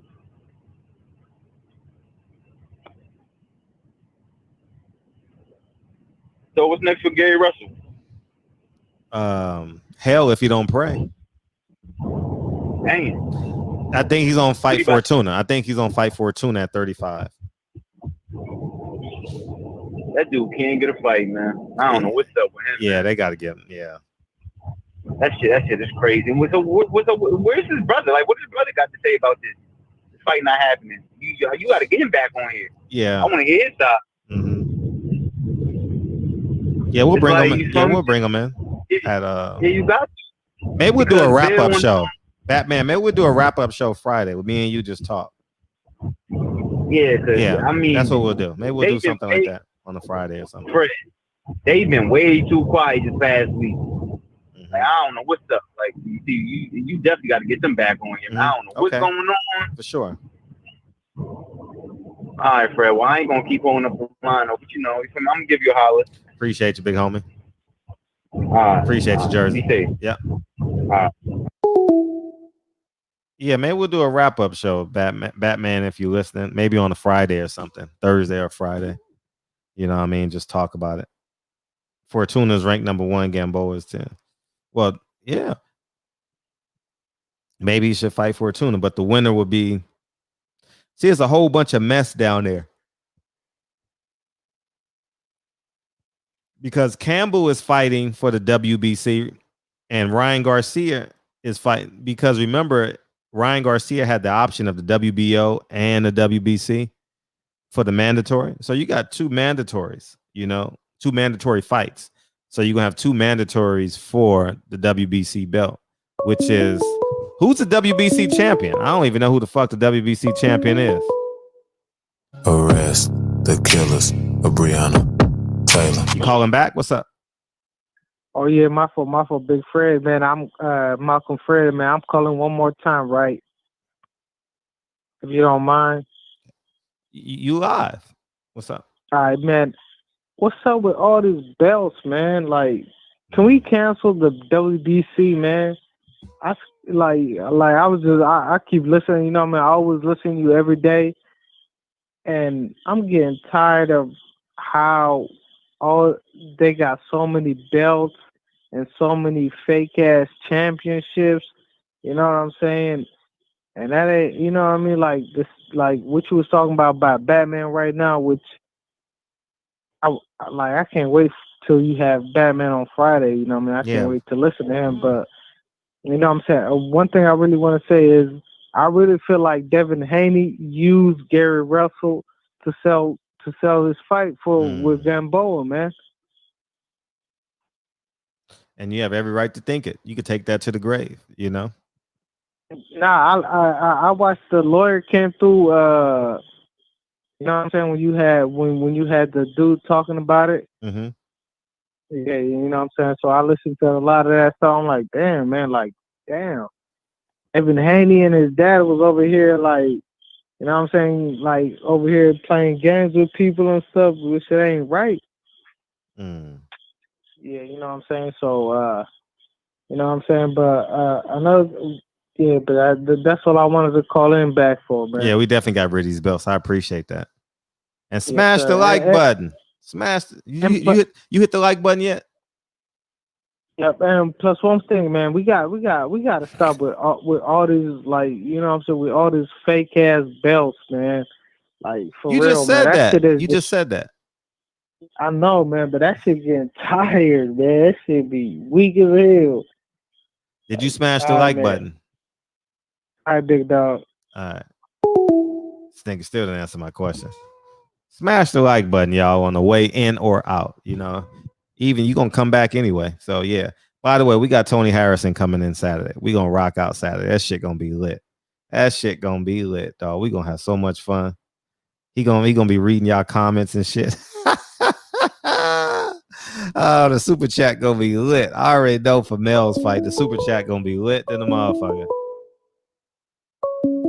Arrest the killers of Breonna Taylor. What's up? Too blessed to be stressed. What's shit. good? I didn't know this was you. Yeah, man. What's up, man? What's up? Ain't no telling how I might come. Oh God, I know, like a thief in the night, right? Shit. Hey, man, I'm telling you, this ain't gonna steal nothing. Hey, man. For the young little guy just called, man. Much respect to the last caller there. But listen, bro, I feel you. But Bill Haney was on the up and ups, man. You know what I mean? And if you know my voice, you know I was pushing for Gary Russell. You know what I'm saying? to do his thing. You know what I'm saying? Because I hold him in high regards. You know what I'm saying? And I felt like that would have been a special fight. But me interacting with Bill Haney, bro, let me tell you, that's a real one, man. And the man brought all the receipts. He did everything he could do. They pushed me to the point where I couldn't even defend my man no more. Again, he didn't ask me to defend him. He don't owe me nothing. I don't owe him nothing. But he's a guy that I love watching him fight. He reminds me of a prime Mildred Taylor. Who? You know what I mean? Devin? No, Gary Russell. Oh, okay. His style and the way he fight, that speed, yeah, and that explosiveness. If you remember Mildred Taylor in his prime, he was an Olympian. That was that was Gary Russell right there, bro. You know what I'm saying? So I really wanted that fight, but again, Bill Haney. I mean, even when it appeared like he wasn't doing all he can, right? Okay, Gary said he wanted this. He said, you know what? Let me put that on the table for you. That wasn't good enough. Gary wanted something else. He said, you know what? I'll put that on the table. Listen, man, after a while, I was convinced that Bill Haney he did all he could do, man. I mean, again, like you said, Fred, when the fight doesn't happen, people are left to believe whatever the hell they want to believe. Sure. Because the fight didn't happen. Mm-hmm. You know what I mean? But at the end of the day, if you take it, from my point of view, from talking and interacting with these folks, I believe that Mr. Haney was on the up and ups. You know what I mean? And again, man, I was so hurt that I missed that show last night, brother. Man. I kicked myself in the ass 12 times this morning. Oh my God. Man, that thing. Listen, I know you probably don't want to delve back into that, man, but it was a lot I wanted to say, you know what I mean? About what? Right there. About the show you had last night. About Vlad. Oh, Vlad. Yeah, you can speak your piece, Pastor. Yeah, I've been calling for that guy to go. I've been felt like this guy was an agent. I've been felt like niggas had to be the dumbest bag of rocks to get and set up on this man's couch and give confessions. I mean, the feds didn't need to do nothing. This man he provided a platform where they can just go sit there and spill their guts. They thinking they getting cool points. Man, how silly you niggas look, man. I mean, rappers that I not looked up to, but I love, bro. It hurt me to see E40 sitting on this man. I mean, I can go down the list, man. You know what I mean? See, what black folks and white folks need to understand. White folks, y'all can do the Watusi, but black folks are the Watusi. You see what I'm saying? Meaning, even these so-called rappers, yeah, y'all can rap, but we are rap. We are hip-hop. Y'all can emulate it, but we are that. And we need to quit letting these folks infiltrate our spaces, because this is how they're tearing us down and keeping us in check. Because we welcome the devil right into our house. We got to stop that, family. And I can go down the list of folks I feel that have used the culture and on our dime and became millionaires and studied shitting on black folks, but taking our own resources and building their own generational wealth. DJ Khaled, another one, piece of shit. You know what I'm saying? Eminem, another one. You see what I'm saying? You can do the Watusi, but we are the Watusi. You feel what I'm saying? We got to stop this, family. You know what I mean? There's a lot I want to say, man, but it's a show, it's a live show, but man, bruh.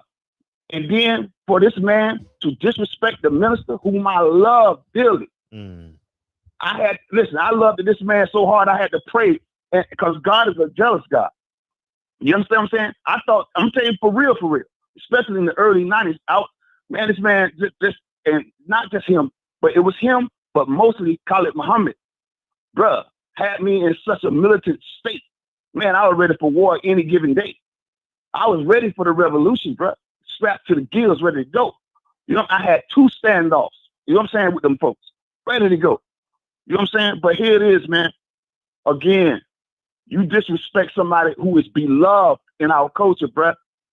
And then you said, as long as it doesn't affect your bottom line, your bottom, your dollar, if it affects your money, then you will come out and apologize. Only if it does that. If it doesn't affect your money, you will not come out and apologize. Guess what? What I agree with the brother, the young rapper, what is his name? Hassan? What's his name? Hassan? My son. There you go. My son. Listen. Yeah, my son. Right. He said this. He said, man, and I love the way he worded it. He said, man, why would I have? He said, and I did see this man as a friend. He said, a friend of mine, I'll lay down and die for you, and I'll kill for you. I felt like that about this man.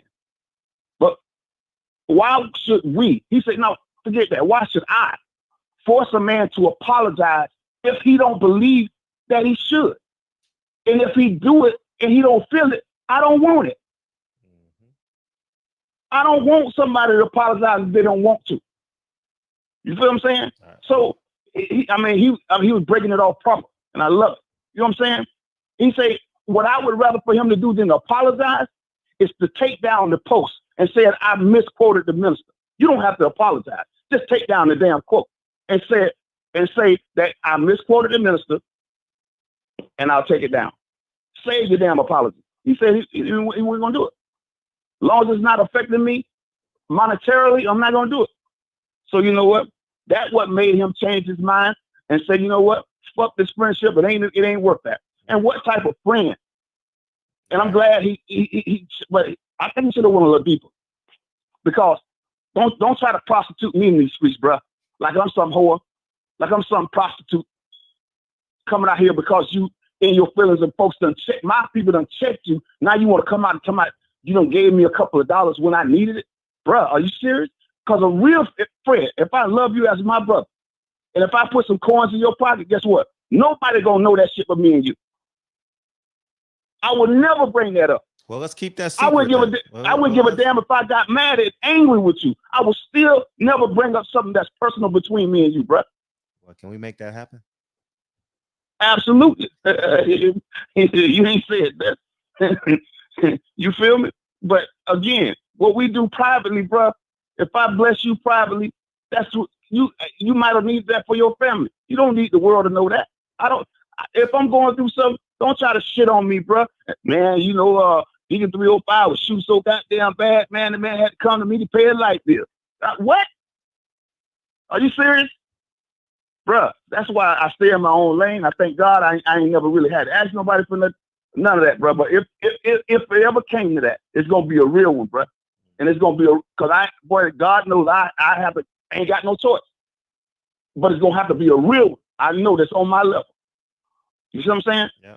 And we got to back off this bull crap, accepting these DJ Khaled's and all these suckers.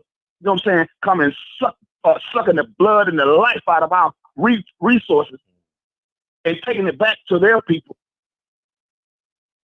You see what I'm saying? And then the nerve of this overweight turd got nerve to get upset because he didn't get a Emmy or a Grammy or whatever because to his record. Nigga, you ain't sung on a record a day in your life. Who's that? You DJ Khaled. Oh. The only thing he keep repeating is what the little shit he say. You ain't rapping, you ain't singing. What the hell you mean you want an Emmy for your album? What album, bruh? An Emmy or a Grammy? Whatever it is. Oh, That's why I call both of them. You know what I'm saying? I don't even be into that shit. But I'm just saying, we need to get better, man, as a people and cut these folks off because we are what we are looking for. We are, I'm going to say it again, we are everything that we are looking for. There's nothing better. There's nothing greater than us. Amen. Love y'all, man. I just want to get in, man. Hey, I thank you for letting me get off because I was so mad because I couldn't get off yesterday. But, man, I appreciate you, Fred. Yes, sir. Appreciate All right. you. All right. One. Yes, sir. One. That nigga de-escalated quick. DJ Khaled. Oh, man, I love what you let me get me off my chest, man. Get it off my chest, man. One. That motherfucker be de-escalating so fast. Anybody else want to beam in? More than welcome to. more than welcome to call in, beam in, hang out in the chat. Just hit the like button. I got to start asking y'all to hit the like button. Y'all niggas don't be hitting the like button for nothing. What's up? Oh, you Chicago?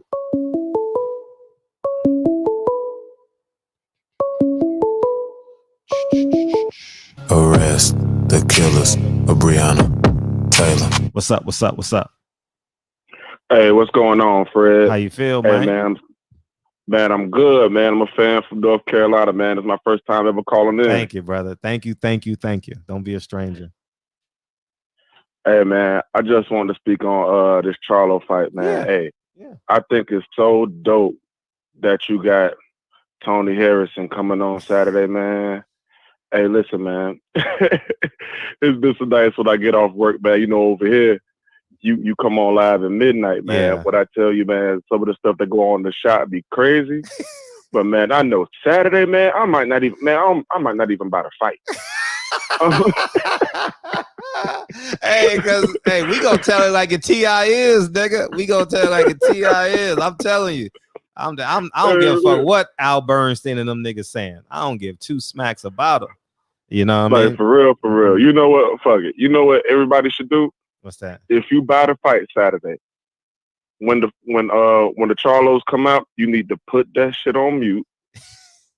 If you got Bluetooth speaker, whatever, hey, invest that $75, whatever, buy you a speaker, sit it by the TV, and turn on the shop. Turn that all the way up. That's the only commentary we need. That's what I'm talking about, baby. That's what I'm talking about. That's the only commentary we need, man. We gonna rock the fuck out, man. We gonna rock the fuck out. Please. We are. I'm telling you. Can you do me this favor though? Yes. Because I want you to. Because I don't know if you ever asked them, but just for the shop's sake, and just for me watching that fight. Mm-hmm. Other than that one knockdown, man, Tony was in total control. Oh, we're gonna talk about it. It was obvious that they was gonna rob him. Yeah. The fix was already in, man, by the time he laced them up. Yeah. But man, I just want to know what was going through his head with all that showboating, man. That thing was it was really frustrating me, man, because it's like, hey man, hey, you outboxing him. You gonna win this fight. That's of course before we knew the official scorecard. Like, man, you gonna win this fight. Mm-hmm. Like, hey man, don't be the lion tamer with the whip, and then all of a sudden you turn your back to the line, the wave to the girls in the crowd, man. Like, even though he throw these short compact punches, man. Like, hey, if this thing lands, you know what it can do to you. Mm-hmm. And that was just so disappointing to me, man, because I really like Tony Harrison. I forgot the other fight that he lost by TKO, but it's just like he just gassed out. Jared Hurd. Yeah, he just gassed out, man. And that's another fight that he was winning easily. Just gassed out. It was just this one, man. It was just like a lack of focus. So, man, if you can just please do that, just ask him, like, man, what was going through your head? Like, did you think like it was too easy, or he just couldn't hurt you? But I just really want to know that from him. Okay, done deal. Easy enough. Hey, family, man. Gotcha. Hey, family, I appreciate it, man. Like I said, it's my first time calling in. Hey, we got to do that same thing when my boy Wilder step back in that ring, man. Oh, yeah, because I'm not going to the Wilder fight. Yeah, I'm not going to the Wilder fight because of COVID. So I won't be. If it's December, I won't be going. I got kids and shit. So, but I'll be here. I'll be covering it. But I got access to Wilder, and so we gonna hook something up. And, because I don't like how they writing my boy off, man. No, we're gonna do something. I don't like how they write my boy off. We'll do something for Wilder. You know what I mean? We'll get some type of interaction with Wilder. You know, but I want to go, but it's the right thing for me. I'm gonna wait till after the spring to even think about going to fights. Yeah. Mm-hmm. There's too many people. Hey, man, like I said, man, I appreciate it, man. So, man, I'm going to hop off, man, let somebody else get on here and pop some shit, man. But, hey, man, like I said, everybody Saturday. Yeah. Man, mute the commentary. Send up Fred and Tony, man, because I know there's gonna be some real live nigga shit right here. It's gonna be some real live nigga shit. And we got y'all. Y'all gonna be able to call in after the fight. We can do it real big, real quick. You know what I mean? So, man, I love it. I love it. Yeah. We doing it BIG for real. Yeah. For real. But all right, Fred, man, I'm back in the chat, bro. Appreciate you all the time. Easy. Yeah, man. Yeah, we gonna put your shit on mute, man. Half y'all niggas watching it illegally anyway. Put the shit on mute.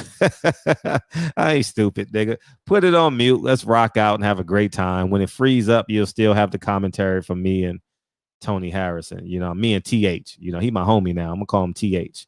You know what I mean? Everyone purchased the Wilder hoodie. Support the king. Don King, nigga. Yeah, man. I got to get that. I like that black hoodie. I got so many black hoodies, though. My God, I got so many. That's why I bought the gray one. I bought the gray one and the gray shirt and the red shirt, excuse me. So, yeah, I'm going to just buy all of them. That's what I'm going to do. I'm going to just buy all. Just get them all. But, yeah, man, it's Saturday going to be fun, dog. Nobody does it better than us. Ain't no place you gonna want to be than the barbershop on Saturday. And he's an expert boxer too now, so he's gonna be able to break that shit down. I'm just there for the personality, you know what I mean? Oh man. Dog, we doing it BIG. I'm just gonna say it. All right, enough about that. So getting back down to where y'all want me to go. Jamal Charlo. I love his jab. And I played basketball against Jamal Charlo one time. Pretty athletic guy. Yeah, looking like Trayvon Martin symbolism. Yeah, hope not. We got to get this win. Arrest the killers of Breonna Taylor. What's up? Fred, is your internet still going? I'm live. Why? What's up? Man, I'm talking about Vlad and these bitches to knock my internet straight off, man. Oh. You frozen on all my devices. It's buffering. I can't get through. I say, well, let me see if it's got to be Fred. No, it's not. Man, hey, Vlad, y'all back up off me, boy. They don't froze my shit. Oh, it's crazy, man. I can't see nothing going on. Oh, man, you in trouble. So I'm saying you still live right now. This is crazy, man. Oh, my God. Just go pray. Go pray about it. No, you know what? Let me try on a smart TV. I ain't do that. Nah, okay, go pray. Go pray. Knock it off. Ask Jesus to bless your Wi-Fi. Lord Man, Jesus, I paid my bill, Jesus. I paid my bill. You know I work hard and I pay all my bills, Jesus. Fix my Wi-Fi in the name of the Father, in the name of the Son, in the name of your motherfucking Son, Jesus. Nigga, heal this Wi-Fi. My smart TV working, so why my device is not working? I'm telling you, I told you, play to Jesus. Because you know, Vlad is an atheist, so you're good. So you'll be good. All right, man. I appreciate you. Right, all the time, dog. All the time. All right. All right, peace. Hey, you know that's an old nigga. When the nigga, hey, you know when your grandmama call you, she in New York? What's the weather in LA? You know, it's raining over here. Is it raining over there? Grandma, we 3,000 miles away. Oh, yeah, baby. I was just checking. How you doing? Man. Fucking grandma, man. Yeah, man. Yeah, man. Yeah, man. Grandmas, man. Grandmas ain't nothing like them, man. Shit. You know, so yeah. Yeah, man.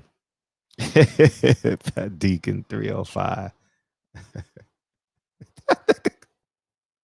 Hey, that only happens at the barbershop. You got to be 100% comfortable just to call me up. You in Miami. Hey, yo, Fred, your internet off.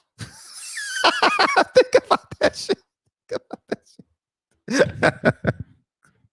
Oh, man. Oh, man. You got to be complete comfortable to do that shit. And as y'all all should be, very comfortable. You know what I mean? Cause we building this thing. Hey, what up, Triple OG? Nigga talking in all caps because he going blind and shit.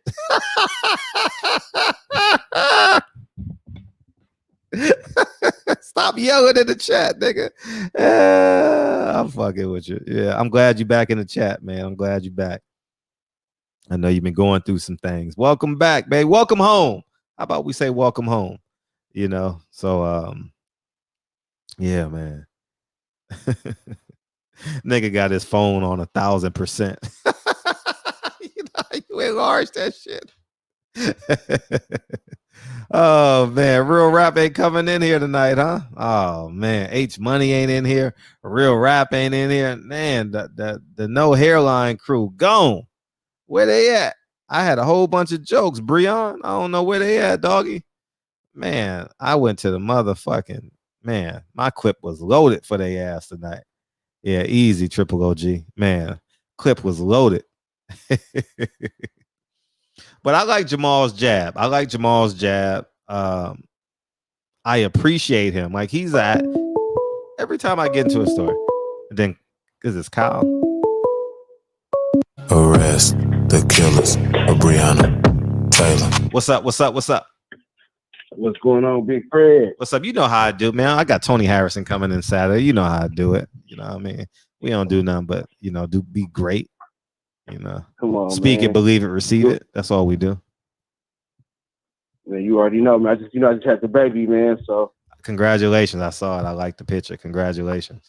Appreciate it, man. Oh, look at this nigga. Fuck. Hey, I'm mad I didn't get the call in the other day, bro. About what? Your boy H Money, man. That's your boy. Yeah, that's my boy. Yeah, definitely. So how you see these fights going this weekend? I got Jamal winning by split decision. Jamal? Yes. Split.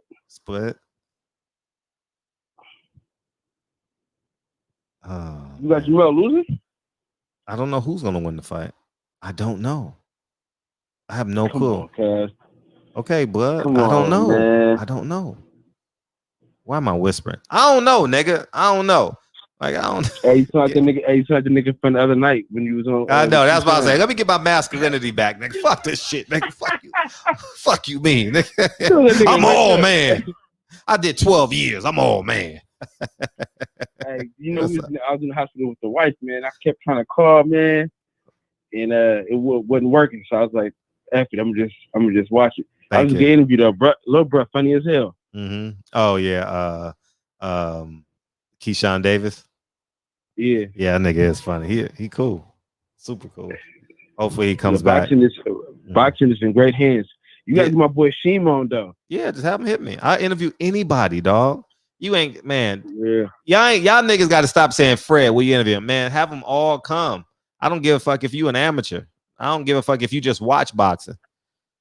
Just like all y'all that own businesses, y'all should come on for 10 minutes and promote your business. You know what I mean? And then cut it up, put it on your motherfucking Instagram, your Facebook. You know what I mean? Download it from your, you know what I mean? Put it on your YouTube channel. You know what I mean? Just don't monetize it because they may zing you for it. But you know what I mean? Promote your shit. You know what I mean? So next month I'm going out to Philly. Shame on you. But, who you going to see? Huh? Who you going to see? Now, so yeah, I got a few boxes I'm doing a documentary on. Oh, who? His name was Josh the Boxer, Joshua Jones, Real War Jones. Mm-hmm. I'm gonna do one. Sheem, of course, him and his dad. I think I'm gonna do one with this cat named Brandon Robinson. Okay, get your storyboard. Don't go down there without a storyboard. Nigga, you have to DM me what that is, nigga. Google it, and before you Get a storyboard.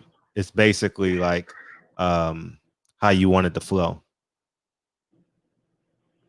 Okay. So I kind of got a little because like the first one's gonna be like easier than all the other ones because I kind of know where we're going with it because his story is so deep that I already know how we started up. But I should write it down though just to make sure. Yeah, just get a storyboard. Storyboard to help you mentally. Trust. Okay. I'm for sure to do that then. I'm gonna Google it and get that off.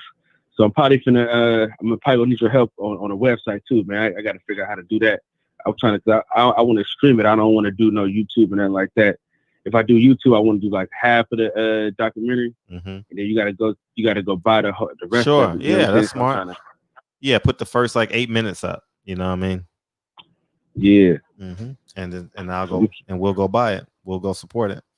Come back and promote it. For sure. Yeah, man. Because nigga been grinding, man. I broke my phone. Nigga, the Niners, sorry ass Jimmy G, man. Broke my goddamn phone, man. It's already broke, but nigga, shattered that mud. So now I can't even do no interviews right now. I gotta wait till I get till my phone come in the mail. Okay. Well, I'll be here tomorrow. Yeah, man. Well, Fred, keep doing what you're doing, man. Thank you. I'm tuning in for sure. I know the real niggas coming. Hey, even the light skinned ones. Listen, hey, nigga, you gotta relax. Yes, sir. Yes, sir. But I'm telling you, dog. Both the Charlos will be victorious Saturday night. I want that to happen. I really want that to happen. I think Jermell Charlo is the most focused he's ever been. And the thing about it is, man, when you got Derrick James in your corner, you in good hands. You know what I'm saying? Yeah. He's gonna have a great game plan for you. If you follow it, you'll be all right. You know what I'm saying? So I just think that he got enough.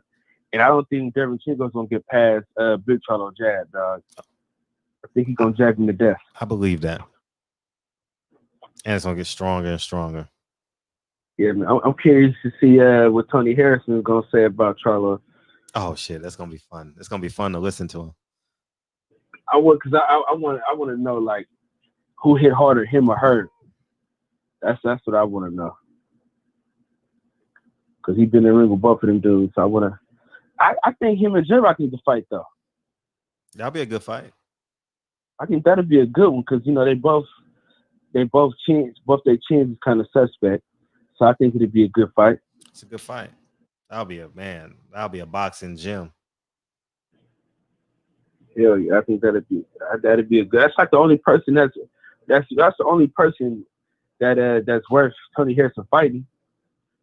To keep it real, either him or Jermell. I mean, it's nobody else who need to fight. Did you see that the Lubin fight? Yeah, I saw it.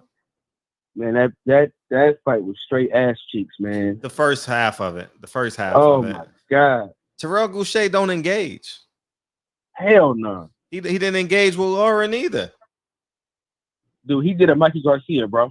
Yeah, like he don't engage. He landed one shot, He don't engage. That's just who he is. Yeah. He's always been that way, especially in the upper echelon at 154. Yeah, people get too caught up in the amateurs, man. They get so caught up in boxing in the amateurs, man, that they don't ever adjust. But yeah, man, keep doing what you're doing, Big Fred. We're gonna chop it up. And DM me, man. I need to know who you got all on that picture. I know I seen a couple of people. I know I seen Marcus Garvey and stuff like that. But I'm trying to see who all you got. Okay. You see my picture I got coming though? Yeah, I saw it.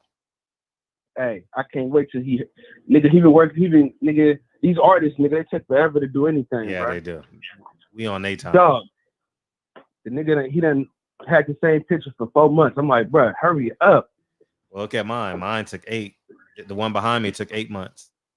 Man. Mm-hmm. Did he tell when he tell you it's gonna be done?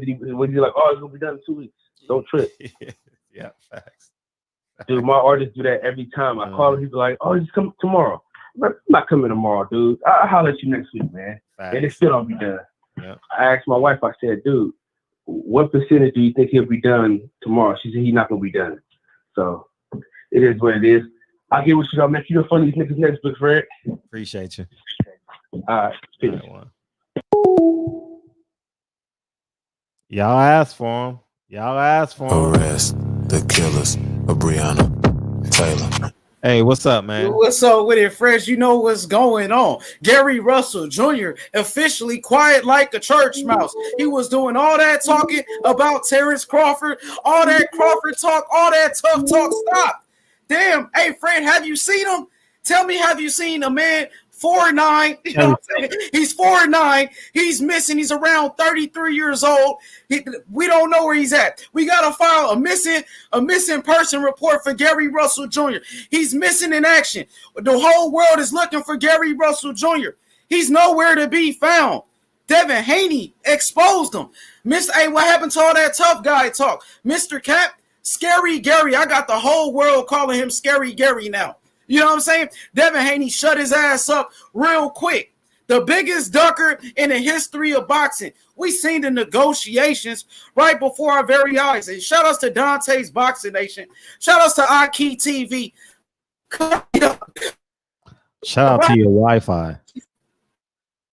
How about we pray for your Wi-Fi too? Pastor Usher Deacon 305. Can you pray for H Money's Wi-Fi?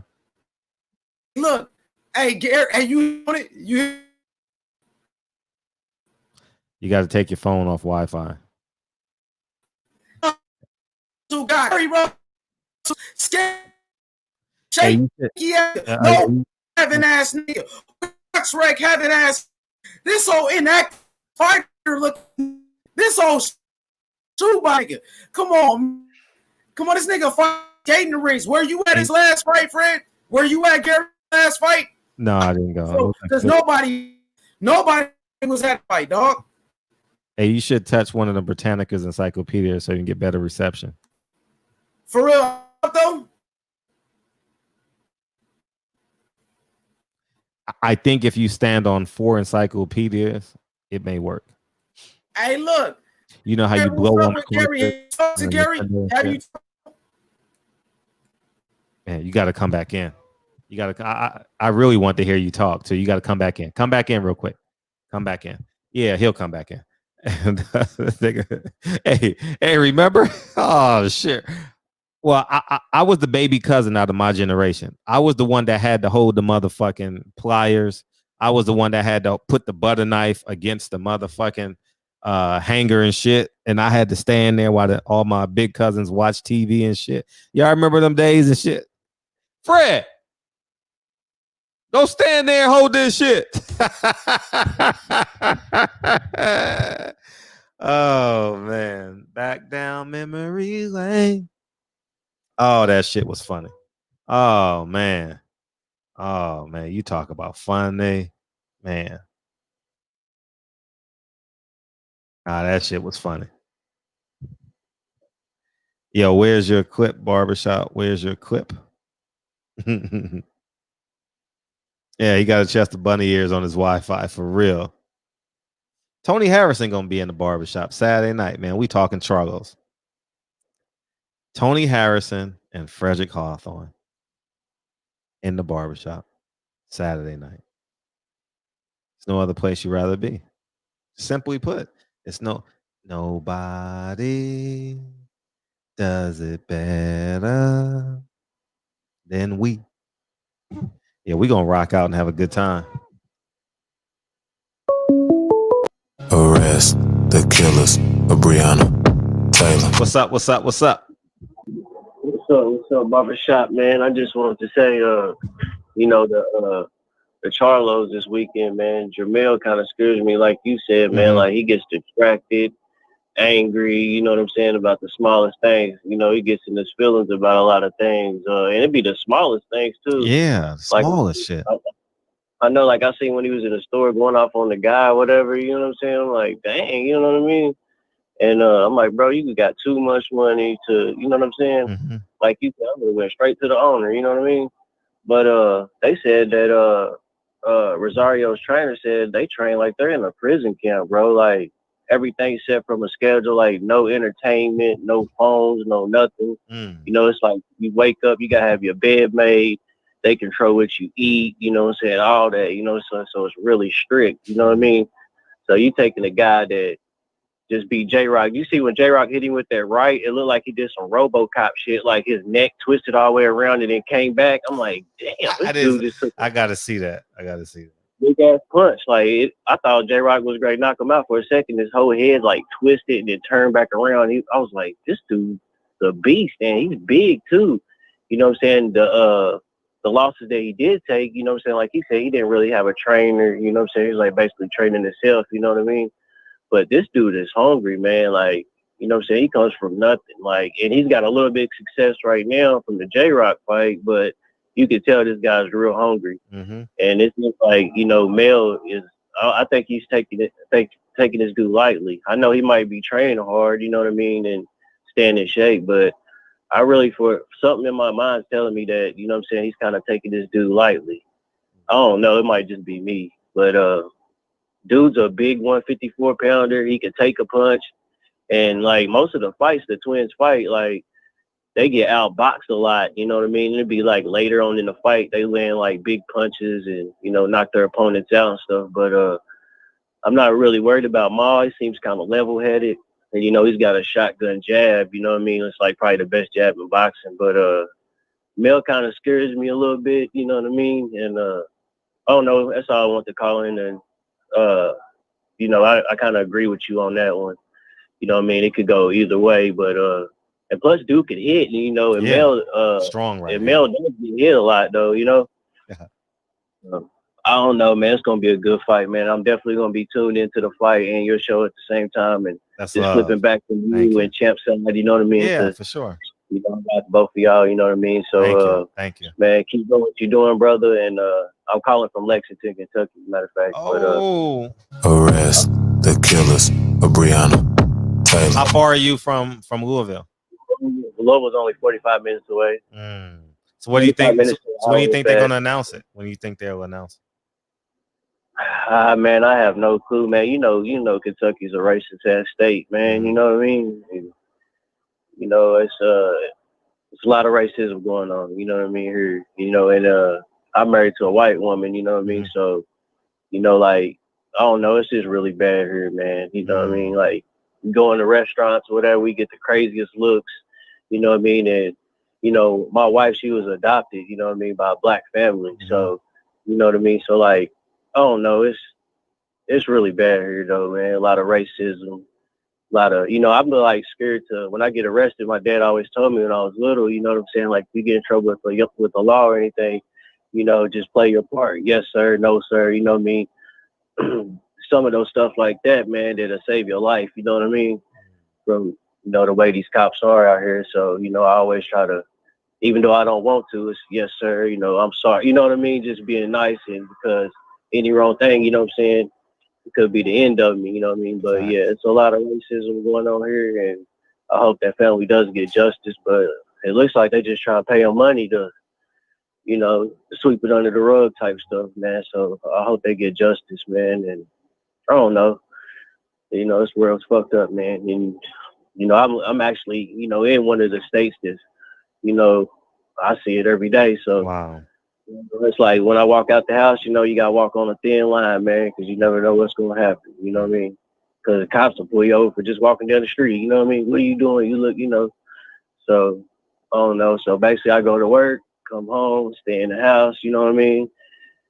And that's kind of crazy that, you know, scared to go outside in the community because I'm afraid, you know, I'm end up getting killed by a cop. You know what I mean? So, I always check my headlights and everything, make sure I got my license, registration, you know, legit, you know what I mean? And it's just crazy that I got to worry about getting killed by a cop, you know what I mean? So, I don't know, Reggie, man. It's crazy, but I'm going to get back into the chat, brother. Appreciate I keep you in my prayers, you know what I mean? And, you know, it's just crazy that you got to walk on a thin line these days, but like, I don't have kids or anything, but, you know, I tell my little brothers and stuff, you know, if you get pulled over by the cops or anything, just go with the flow, man. It'll save your life. You know what I mean? you have to, yes, sir, no, sir. You know, don't cuss them out or nothing. You know what I mean? Because you never know what kind of mood they're in, what they're going through at the time. Yeah. Because a lot of these racist cops take what they got going on at home is because they don't like themselves for real. You know what I'm saying? They got hate for who they really are. Sometimes I be thinking they want to be black. You know what I mean? And, you know, they take their problems to work and take it out on us black people. So, you know, and it's not right. You know what I mean? But just those little things, man. If you're a person of color, man, to save your life, if you get put over by the cops, just go with the flow. You know what I'm saying? If they feel like they're in that angry state, just, you know, just, yes, sir, I understand. You know, that stuff right there will save your life. But I'm going to get back into the chat, brother. Keep doing what you're doing. Appreciate you. Thank you. All right, brother. All right, one.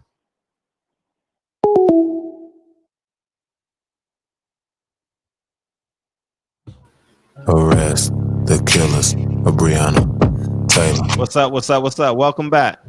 I'm clear now, Fred. I'm good. Yeah. You got your two Britannicas underneath you. You good?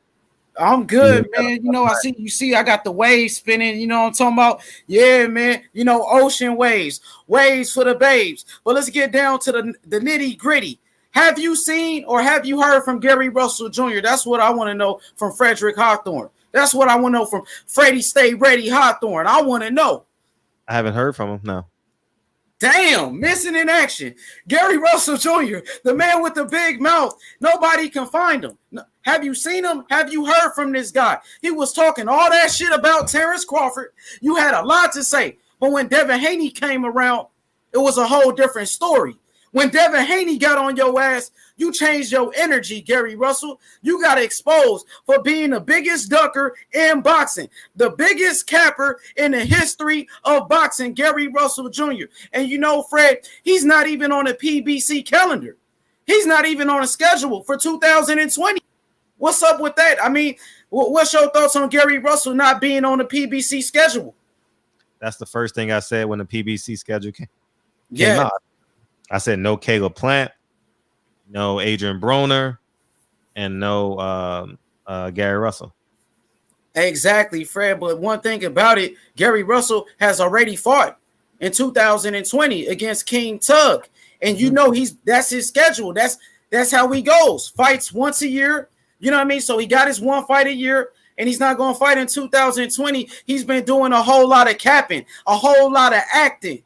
You know what I'm saying? Gary Russell has been fighting in bowling alleys, Fred, skating rings, venues like that, on undercards. Nobody knows Gary Russell Jr., man. Nobody knows him. Shout outs to you, Fred, because you kept him relevant. If it wasn't for you doing those interviews with him, nobody would be talking about Gary Russell Jr. right now. And guess what? You can't save him from drowning. You can't pull him out the dirt. You can't hold his hand forever. Gary, you got to stand on your own too. You know what I'm saying? Gary Russell, step up to the plate. Stop ducking Devin Haney. You've been exposed to the public. Ain't no saving you. You know what I'm saying? Devin Haney destroyed you.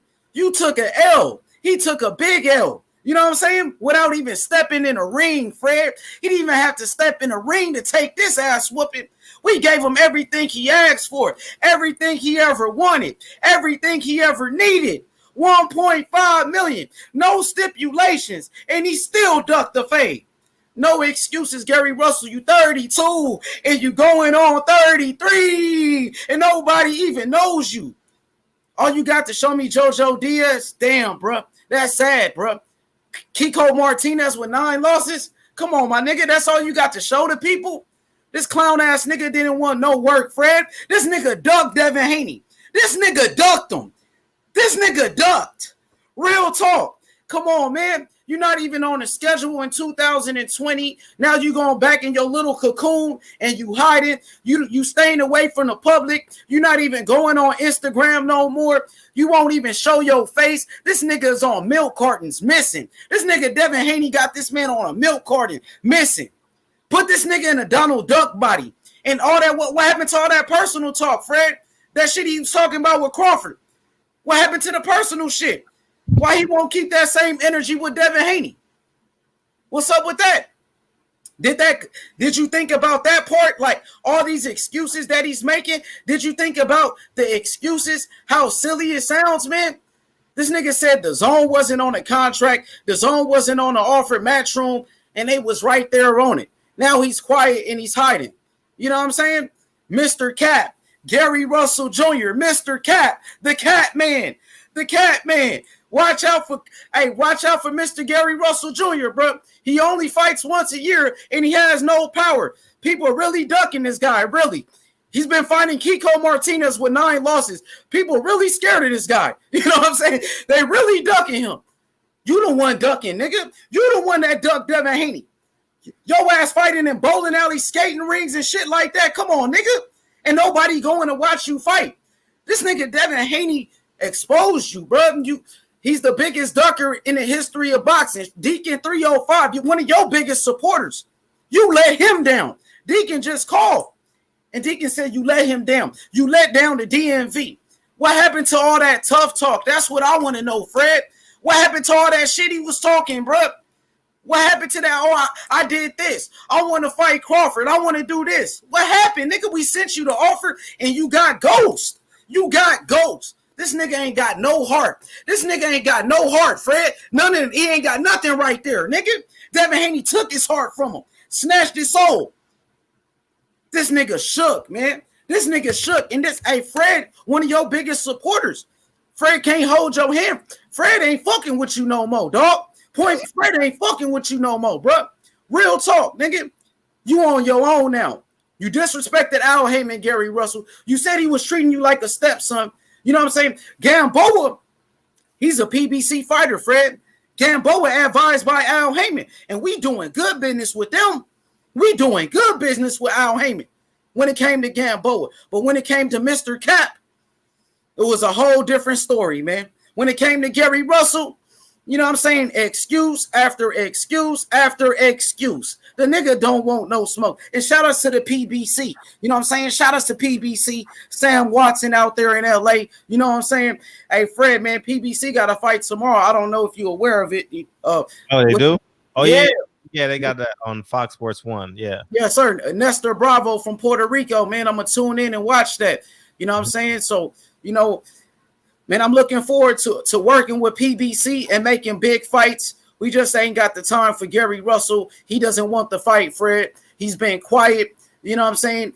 He's ducking. Shout out to Dante Boxing Nation, man. I remember you and Dante pulling up together at fights and shit, kicking shit. You and Dante kicking big boy shit, man. You know what I'm saying? He going hard on Gary, man. Dante and Aki TV.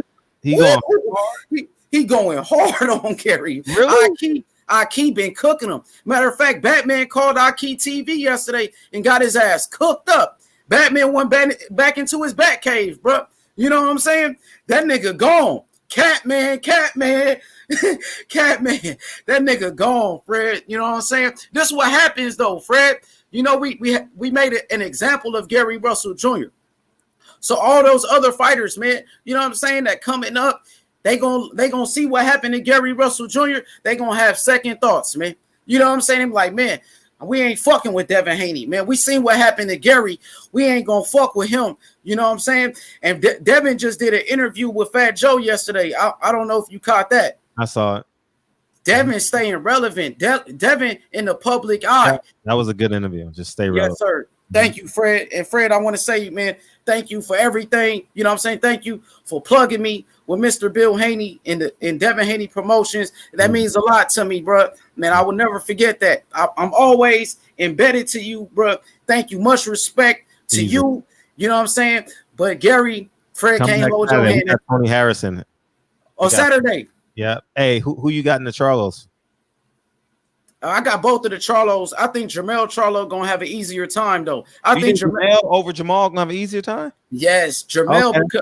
Because, you know why? Because Rosario, he got beat by Nathaniel Gallimore. He got knocked out by Gallimore, and Charlo way better than Gallimore.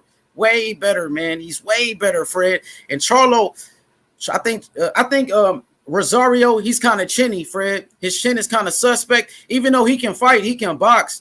He can box, but I think Charlo gonna catch him, man. They gonna trade shots in a big exchange. Charlo will catch him, get to him first. I don't think he's gonna recover. I got Charlo 8-round stoppage. You know what I'm saying? Become a unified champion at 154. Charlo gonna shine. Jermell gonna shine. I think Jermell gonna be in a tougher fight against Sergey Derevyanchenko. Derevyanchenko tough as hell. He can box. His nickname, the Technician. He got a lot of skills. Been in there with some of the best from Daniel Jacobs, Triple G, and he held his own in both of those fights, Fred. And I just think Jermell Charlo, his height gonna be the difference. You talk about how strong Jermell Charlo is. I remember you saying that nigga like a heavyweight or some shit like that. You know what I'm saying? He got strength like that. I think that's gonna be the difference. It's gonna be a close fight. I think Charlo gonna outbox him. You know what I'm saying? Close, unanimous decision though. Unanimous, but it might really be a split decision. But since Charlo the bigger name, they're gonna give him unanimous though. A little controversy in there, slight controversy. What about you? Who you? I got Jermell winning, and I have reservations about Jermell. I have reservations. I'm rooting for him. I just got reservations, man. How's he gonna win the fight? Knockout, Fred. Knockout. Okay. Coming off 2 straight knockouts. He got 2 straight knockouts going into this fight. Yeah. He hit Coda. I was there. Terrence Bailey Sr. Shout outs to TB Sr. He said, doesn't matter who they beat before. Styles makes fights. It's true. But he's chinny, man. You know what I'm saying? He kind of like AJ. Rosario is like AJ. He's chinny. And I think Charlo gonna catch him. If Nathaniel Gallimore is able to knock out Rosario, Charlo's gonna do it. You know what I'm saying? Charlo gonna do it in a better fashion. Nathaniel Gallimore just got beat by Fondora a couple weeks ago. Nathaniel Gallimore got beat by Erickson Lubin. He got like 5 losses, and he beat Rosario. He's a different fighter. He's a different fighter now. Yeah, he was 22 years old. Oh, Gallimore's a different fighter from then. That's what you're saying. Yeah, for sure. Definitely. His confidence ain't there. He's not the same fighter. Charlo, remember, man, Charlo gonna stop. He gonna stop Rosario. Rosario is tough. He's from the Dominican Republic. He can box. He can bang. That chin, bro. You can't teach his chin, bro. You know what I'm saying? You can't teach that, bro. You know what I'm saying? Charlo gonna catch him. They're gonna be Jermell Charlo's coming out party, man. You know what I'm saying? But what else I was gonna tell you, Fred? Saturday's a lot of big fights. You got Josh Taylor fighting Saturday as well. Josh Taylor's fighting. Oh, good. Yep. Before Charlo fights Josh Taylor in the UK. Okay, on the East Coast. Come on at 2 o'clock. Yep. And then you got in the morning, early morning, you got the World Boxing Super Series fighting on the zone. The fight doctor, the knockout doctor, the dude who knocked out Andrew Tabiti. You remember Tabiti got stretched? Oh, the championship is coming on? Yeah, the finals. Damn, that was 13 years ago. I had hair when they fought. Who, Andrew Tabiti and them? Yeah, that shit was like over a year ago. Yeah, because of the pandemic, but they back, man. So you got the knockout doctor. He's from Cuba as well, man. Cuban fighters can squabble, man. You got Yoel Casamayor from Cuba, Gamboa, Luis Ortiz, Arislandy Lara, tough fighters from Cuba, man. And I'm looking forward to that. And look, Friday they got Julio Cesar Chavez Jr. fighting on the DAZN card, and Julio Cesar Chavez Sr. on there too with an exhibition in Mexico. So I'm just giving you the lowdown on all the fights, Fred. You know what I mean? I appreciate you, Fred. Gary Russell Jr. Stop ducking Devin Haney. Gary Russell Jr. We looking for you. Fred, you got him hiding somewhere in the barbershop or what, man? Bill Haney looking for him, bro. Bill Haney looking for him, man. You know what I'm saying? Gary Russell, you know what I'm saying? You got to put up or show up, bro. And look, he ain't going to fight Javier Fortuna either, by the way, Fred. That's not going to happen. Because hell no, that's not going to happen. Gary still got that 126 belt. He still got that. He's never relinquished his belt at 126 pounds. He's not moving up in weight. He's not fighting in 2020. So by the time his fight comes up, he's going to have to fight his mandatory. So Gary going to fight his mandatory, Fred. He did all that talking. He did all that capping, but he's not going to even move up in weight, man. It's a sad thing. It's a sad thing, but, man, he got buried alive, Fred. Gary Russell Jr., he's finished, man. You know what I'm saying? Shout outs to Mr. Bill Haney. Shout outs to Devin Haney. Shout outs to the barbershop. We out of here, Fred. Thank you. Appreciate you. Damn, it's 11 o'clock already. Where DB at? DB ain't been in here in a minute. Where you at, DB? What you doing? What you doing, big homie? What you doing? Let's see. Let me get the.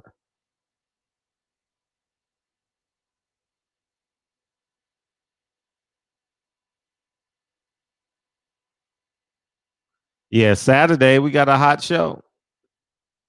You made it a hot line. I made it a hot song. Hey. Featherweight. Gary Russell. His mandatory is Magdaleno. His mandatory is Jesse Magdaleno, number 1 ranked WBC guy. That's a Bob Arum fighter. That nigga TB gone. Where you at, TB? Terrence Bailey. But in the meantime, between time, we have Tony Harrison coming in on Saturday. Hey, you know what I noticed too when I went back and watched the replay? Y'all think my eyes be closed and shit, and I'll be falling asleep, but I'm looking down at the screen and shit. So it makes you think that I'm not, that my eyes are closed. Like I'm looking at myself right now. It looks like my eyes are closed and shit, but it's not. It's not. So it's not. I'm wide awake looking at this shit. But when I look up, it looks normal. So that's pretty much it. Where DB at, man? I don't want to break the streak, man. Where DB at? Where you at, DB? Where DB at? Fred, the scheme. Tell me what it's about. I watched it. Tell me what it's about. I watched that shit, but tell me what. Oh, you calling now? Oh man, let me put you back on.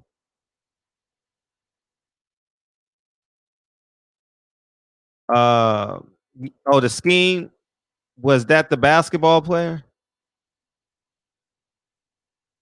P Good, was the scheme the basketball player? The agent? The fake agent? I think so. If that's it, yeah, I saw it. I definitely saw it. Yeah, I definitely saw it. That it's ready when you are. The phones are ready, so just call it. I see you just call. I just missed it. I see it. Just call again. Oh, I'll just call you.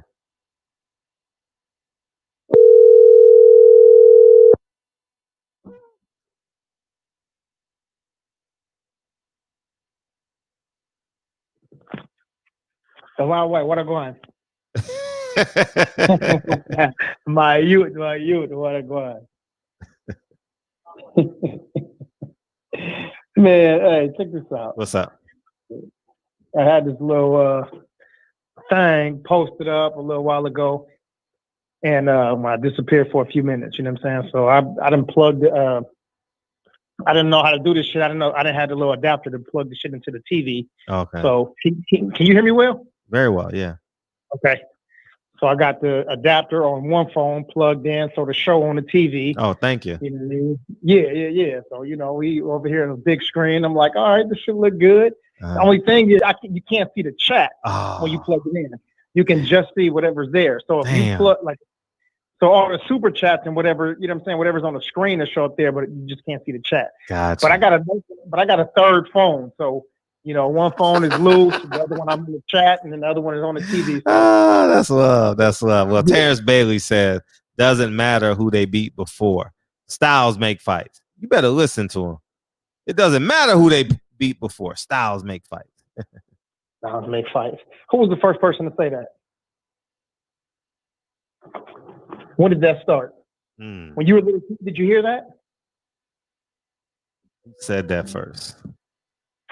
When you were a kid, like when you were watching fights with your great uncles and your granddaddy, Emmanuel Stewart. Huh? Emmanuel Stewart. No, I don't know. I'm asking. Oh, okay. Yeah, you the old head. Styles make fights. Styles make fights. He had that old low voice, not as high as Paulie's, but Right. And the first time I ever heard it was a MMA fighter. He used to be the heavyweight champion. His name was Boss Rutan. You know, and he was the first person that I heard say it. I'm like, okay, cool. And then I heard one of the Gracie say it, and then after that, Ho Rogan started saying it over and over and over again. So, you know, all of the young heads just start repeating it, and whatever, you know, people like combat sports on both sides. They just repeat the shit that they hear. You know what I'm saying? Even if they never been in the gym, they ain't never threw a jab at nobody, ain't never been punched in the eye. They just hear shit. It sound cool. It sound popular. Then they just start saying it. There's a chump fighter named Jorge Masvidal. He said something that we were saying in junior high school, hit somebody with a 3-piece or a 2-piece and a biscuit. You know what I'm saying? And he said this a few months ago, and the whole MMA community started saying it. And it was funny to them. Like, we've been saying this shit since elementary school. Damn. Like y'all corny as fuck. You know? I don't know where I was going with that, but man, so we sitting here and we posted up, and I always tell chicks, you know what I'm saying? Like, sometimes I pull out the coasters, you know what I'm saying, and put them down, but I don't really be tripping. But I always tell people, don't put your drink on the edge of the table. You know what I'm saying? Because you start moving around and you might be dancing. You know, I always make them dance and spin around or something, and the whole drink just knocked all over the floor. And I said it like 3 times. I'm like, slide that over a little bit. I put my hand on it, put my backhand on it, and slid it over again. And every time she take a sip, she kept putting the fucking drink down on the side. So she moved, and then the drink spilled. And you know, they got that stupid, what's the little kid, Macaulay Culkin, Home Alone face, eyes big, hands on her cheeks, looking goofy as fuck. And I'm looking at the drink on the floor. I'm looking at her cheeks. I'm looking at the drink on the floor. I'm looking at her cheeks. And I'm like, you know what? I got to have some discipline, man. I'm like, yeah, it's time to go. Really? You got OCD like that?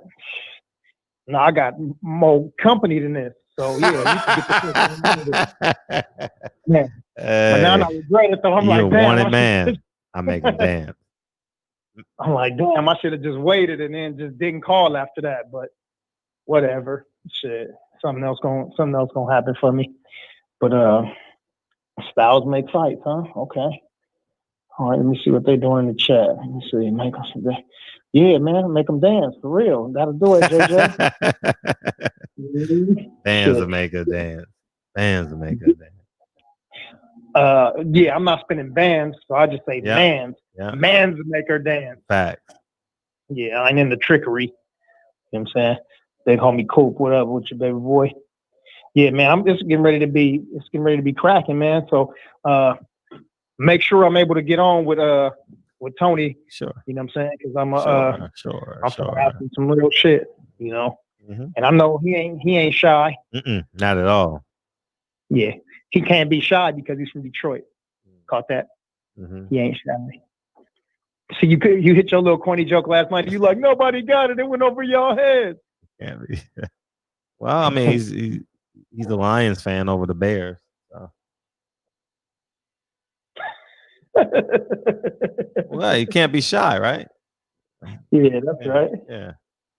Yeah. Oh man, let's see here. Let me see. Deacon 305. That comes from a boxing family. But what boxing family, Deacon? The one that saved Jesus. The one that went into the motherfucking manger and said, "You are healed." You know, that fighting family. You know, the whole Christians, you know what I mean, all over the world. That's the fighting family. Eli Zachary, he said, a hard head make a soft ass. He said, so I should have waited on the soft ass. Well, you know, we'll see. We definitely shall see. Yeah, look, Moyo Sauce said I'll be doing the same thing from the east to the west coast. Yeah, man, we got to do it. Yeah. Big homie Coop said back smack that like the bottom. Yeah, like the button. All right, let me see. Mir said Jay Dixon left my house. All he got is that beer. Oh no, that's something else. Yeah, RG fam. Okay, yeah, they just repeating that. So yeah, man, we couldn't get the concert going today, so you know we had to chop it up. Yeah, so it worked out. And it worked out. So next week, I'm gonna post him tomorrow. We got Jay Strong's coming in next Tuesday. And I'm so locked in on Saturday. Man, I can't wait for that shit. That shit gonna be fun. Okay, so the question, I'm not sure if you answered it when I stepped away for a second, but everybody was asking, what time are you going to do it on Saturday? Well, we're going to do it. We'll probably come on maybe 15, 20 minutes before the actual fight. Shit, what the fight before is the at, before the main event. Before the main event. Yeah. Okay. So I'm hopefully he does both of them with me. I know he's going to do one of them. So which would be cool. Okay, so then we can get his input on the undercard fights, if any of them are anything special. Facts. All right. Yeah. Do you already know what's next for him? What's lined up? No, and that's what we'll talk about. Okay. All right. Yeah, I don't think he had ducked no fades or nobody. I mean, the toughest thing to do is to get in the ring with Mel. So if you already got in the ring with Mel, everything else is pretty easy after that. Yeah, and did a hell of a job. Yeah. Yeah. But it's a round robin with these dudes, man. That's a really, really good division. I mean, even if Rosario loses to Jermell, that doesn't mean that he's all of a sudden trash. You know what I mean? He's still I think he's between decent and good. You know, I think he's got a lot of power. I think he's got good power in both hands, but I don't think he's technical. I think he starts out too fast. And even though he's got power in both hands, he doesn't have dynamite in both hands. So you can't start that fast. You know what I mean? Unless you have dynamite in both hands and you feel like, hey, you know what? I'll get somebody on Queer Street and by the fourth or fifth round, they out of there.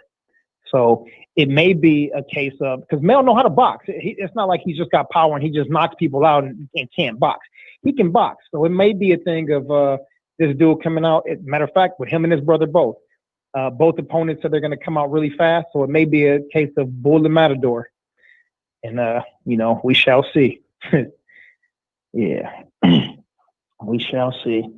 And it'll be a great UFC event on, too. Tomorrow we got the Sergeant here, huh? Sergeant, all eyes on Bree. That's what we at tomorrow. All eyes on Breonna Taylor. Damn. Yeah. She can give us a skinny on how that breaks down. She went through she made it through Rodney King. Yeah, okay. Where E at? I didn't see Champion Harden here this evening. Yeah, he'll be here tomorrow. No, I know he'll be here tomorrow. Shit. Sorry to do shit. He can be ear to ear, Kool-Aid. Oh man, that nigga gonna be giggling tomorrow. I finished the book.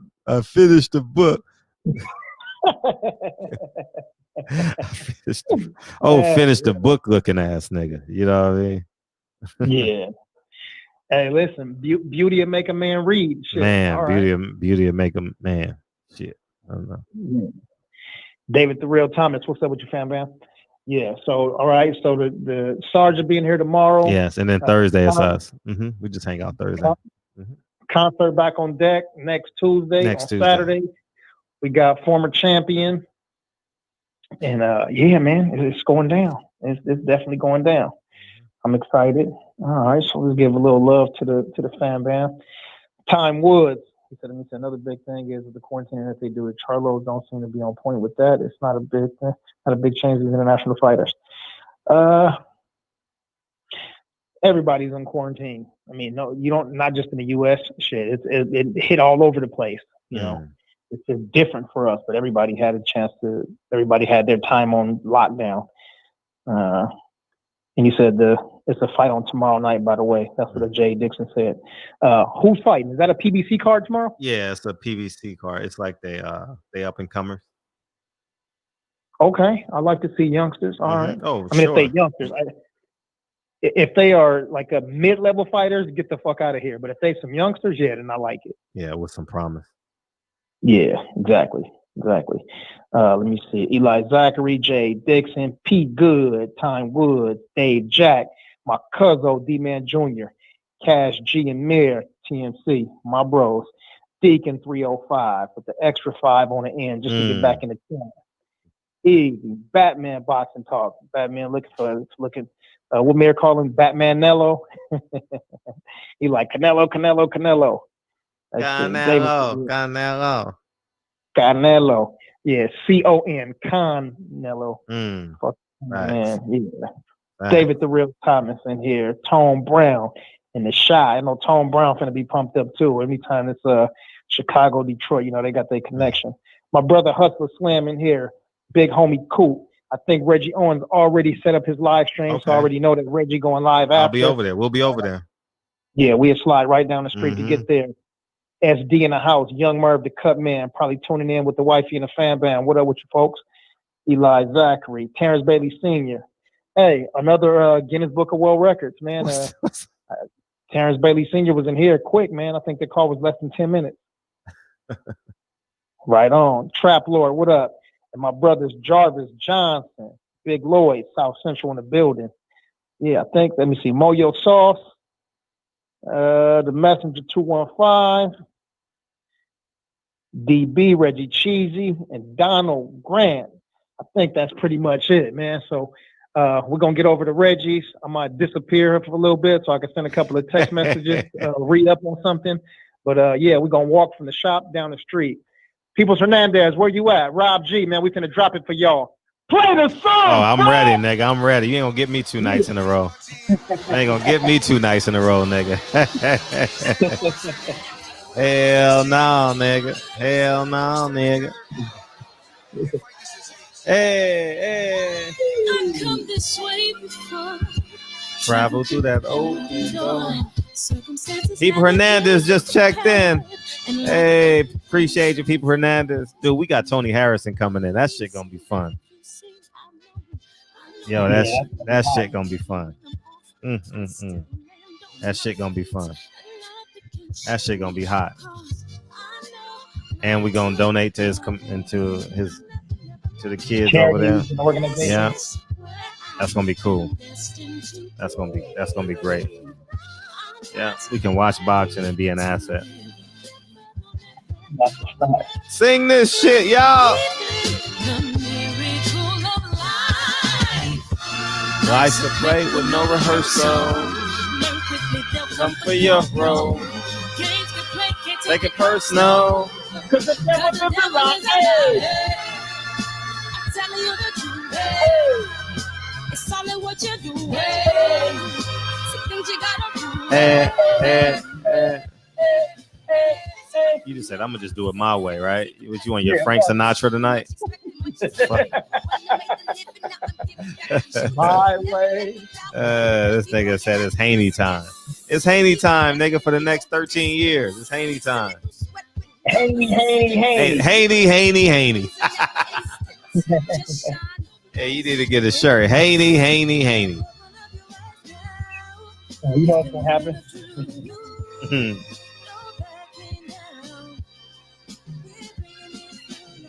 Rob G, you on deck. For the children, it's a given. You gotta give it. Be a blessing. Yeah. It's my personal statement. Run the game like I'm A6. Learn to develop patience, determined to Be the greatest yet. Bobbing and weaving and changing it like a season. So I do it for all my people. Indigenous to the grind, so I do it for all my people. Sheesh.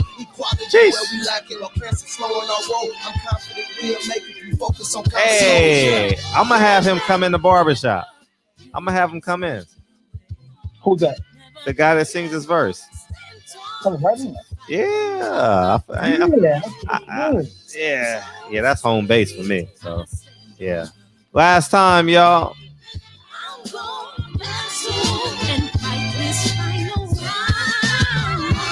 Nice to play the number rehearsal. You're wrong. You take it personal. Because the devil is in my head. I'm telling you the truth. Hey. It's all in what you do. Hey. Some things you gotta do. Hey.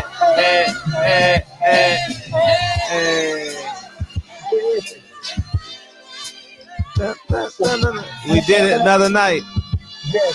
We're gonna walk down the street to Reggie Owens. Reggie 215. We see your brother, the UK. All the OGs. Peace and love to everybody that ain't making it over to Reggie Owens. See y'all in less than 24 hours. Yeah, man, and I appreciate you, man. We got Tony Harrison coming in Saturday. How about that? Can't wait. That shit gonna be lit. Damn. Now I'm excited. Appreciate you, homie. Yeah, appreciate you, homie. Love you too, man. Appreciate you using your third phone too. Appreciate you, King. Yeah, right on. All the time. Yep. Love y'all too, man. Oh shit, my bus. I love y'all too. Well, I missed it. Shit, I missed it. Anyways, man, I love y'all. I see 20 minutes, Reggie Owens, 20 more minutes. 20 more minutes. Nah, nigga, we going over to Yo channel. Put the link in the chat. We going over to Yo channel. You know what I mean? We going over there. I love y'all, man. I'll see y'all tomorrow night. Sergeant Dorsey tomorrow night. All eyes on Bree. All eyes on Kentucky. All right, man. Say a prayer, man. To whoever you pray for, say a prayer, man. Love y'all, man. Peace.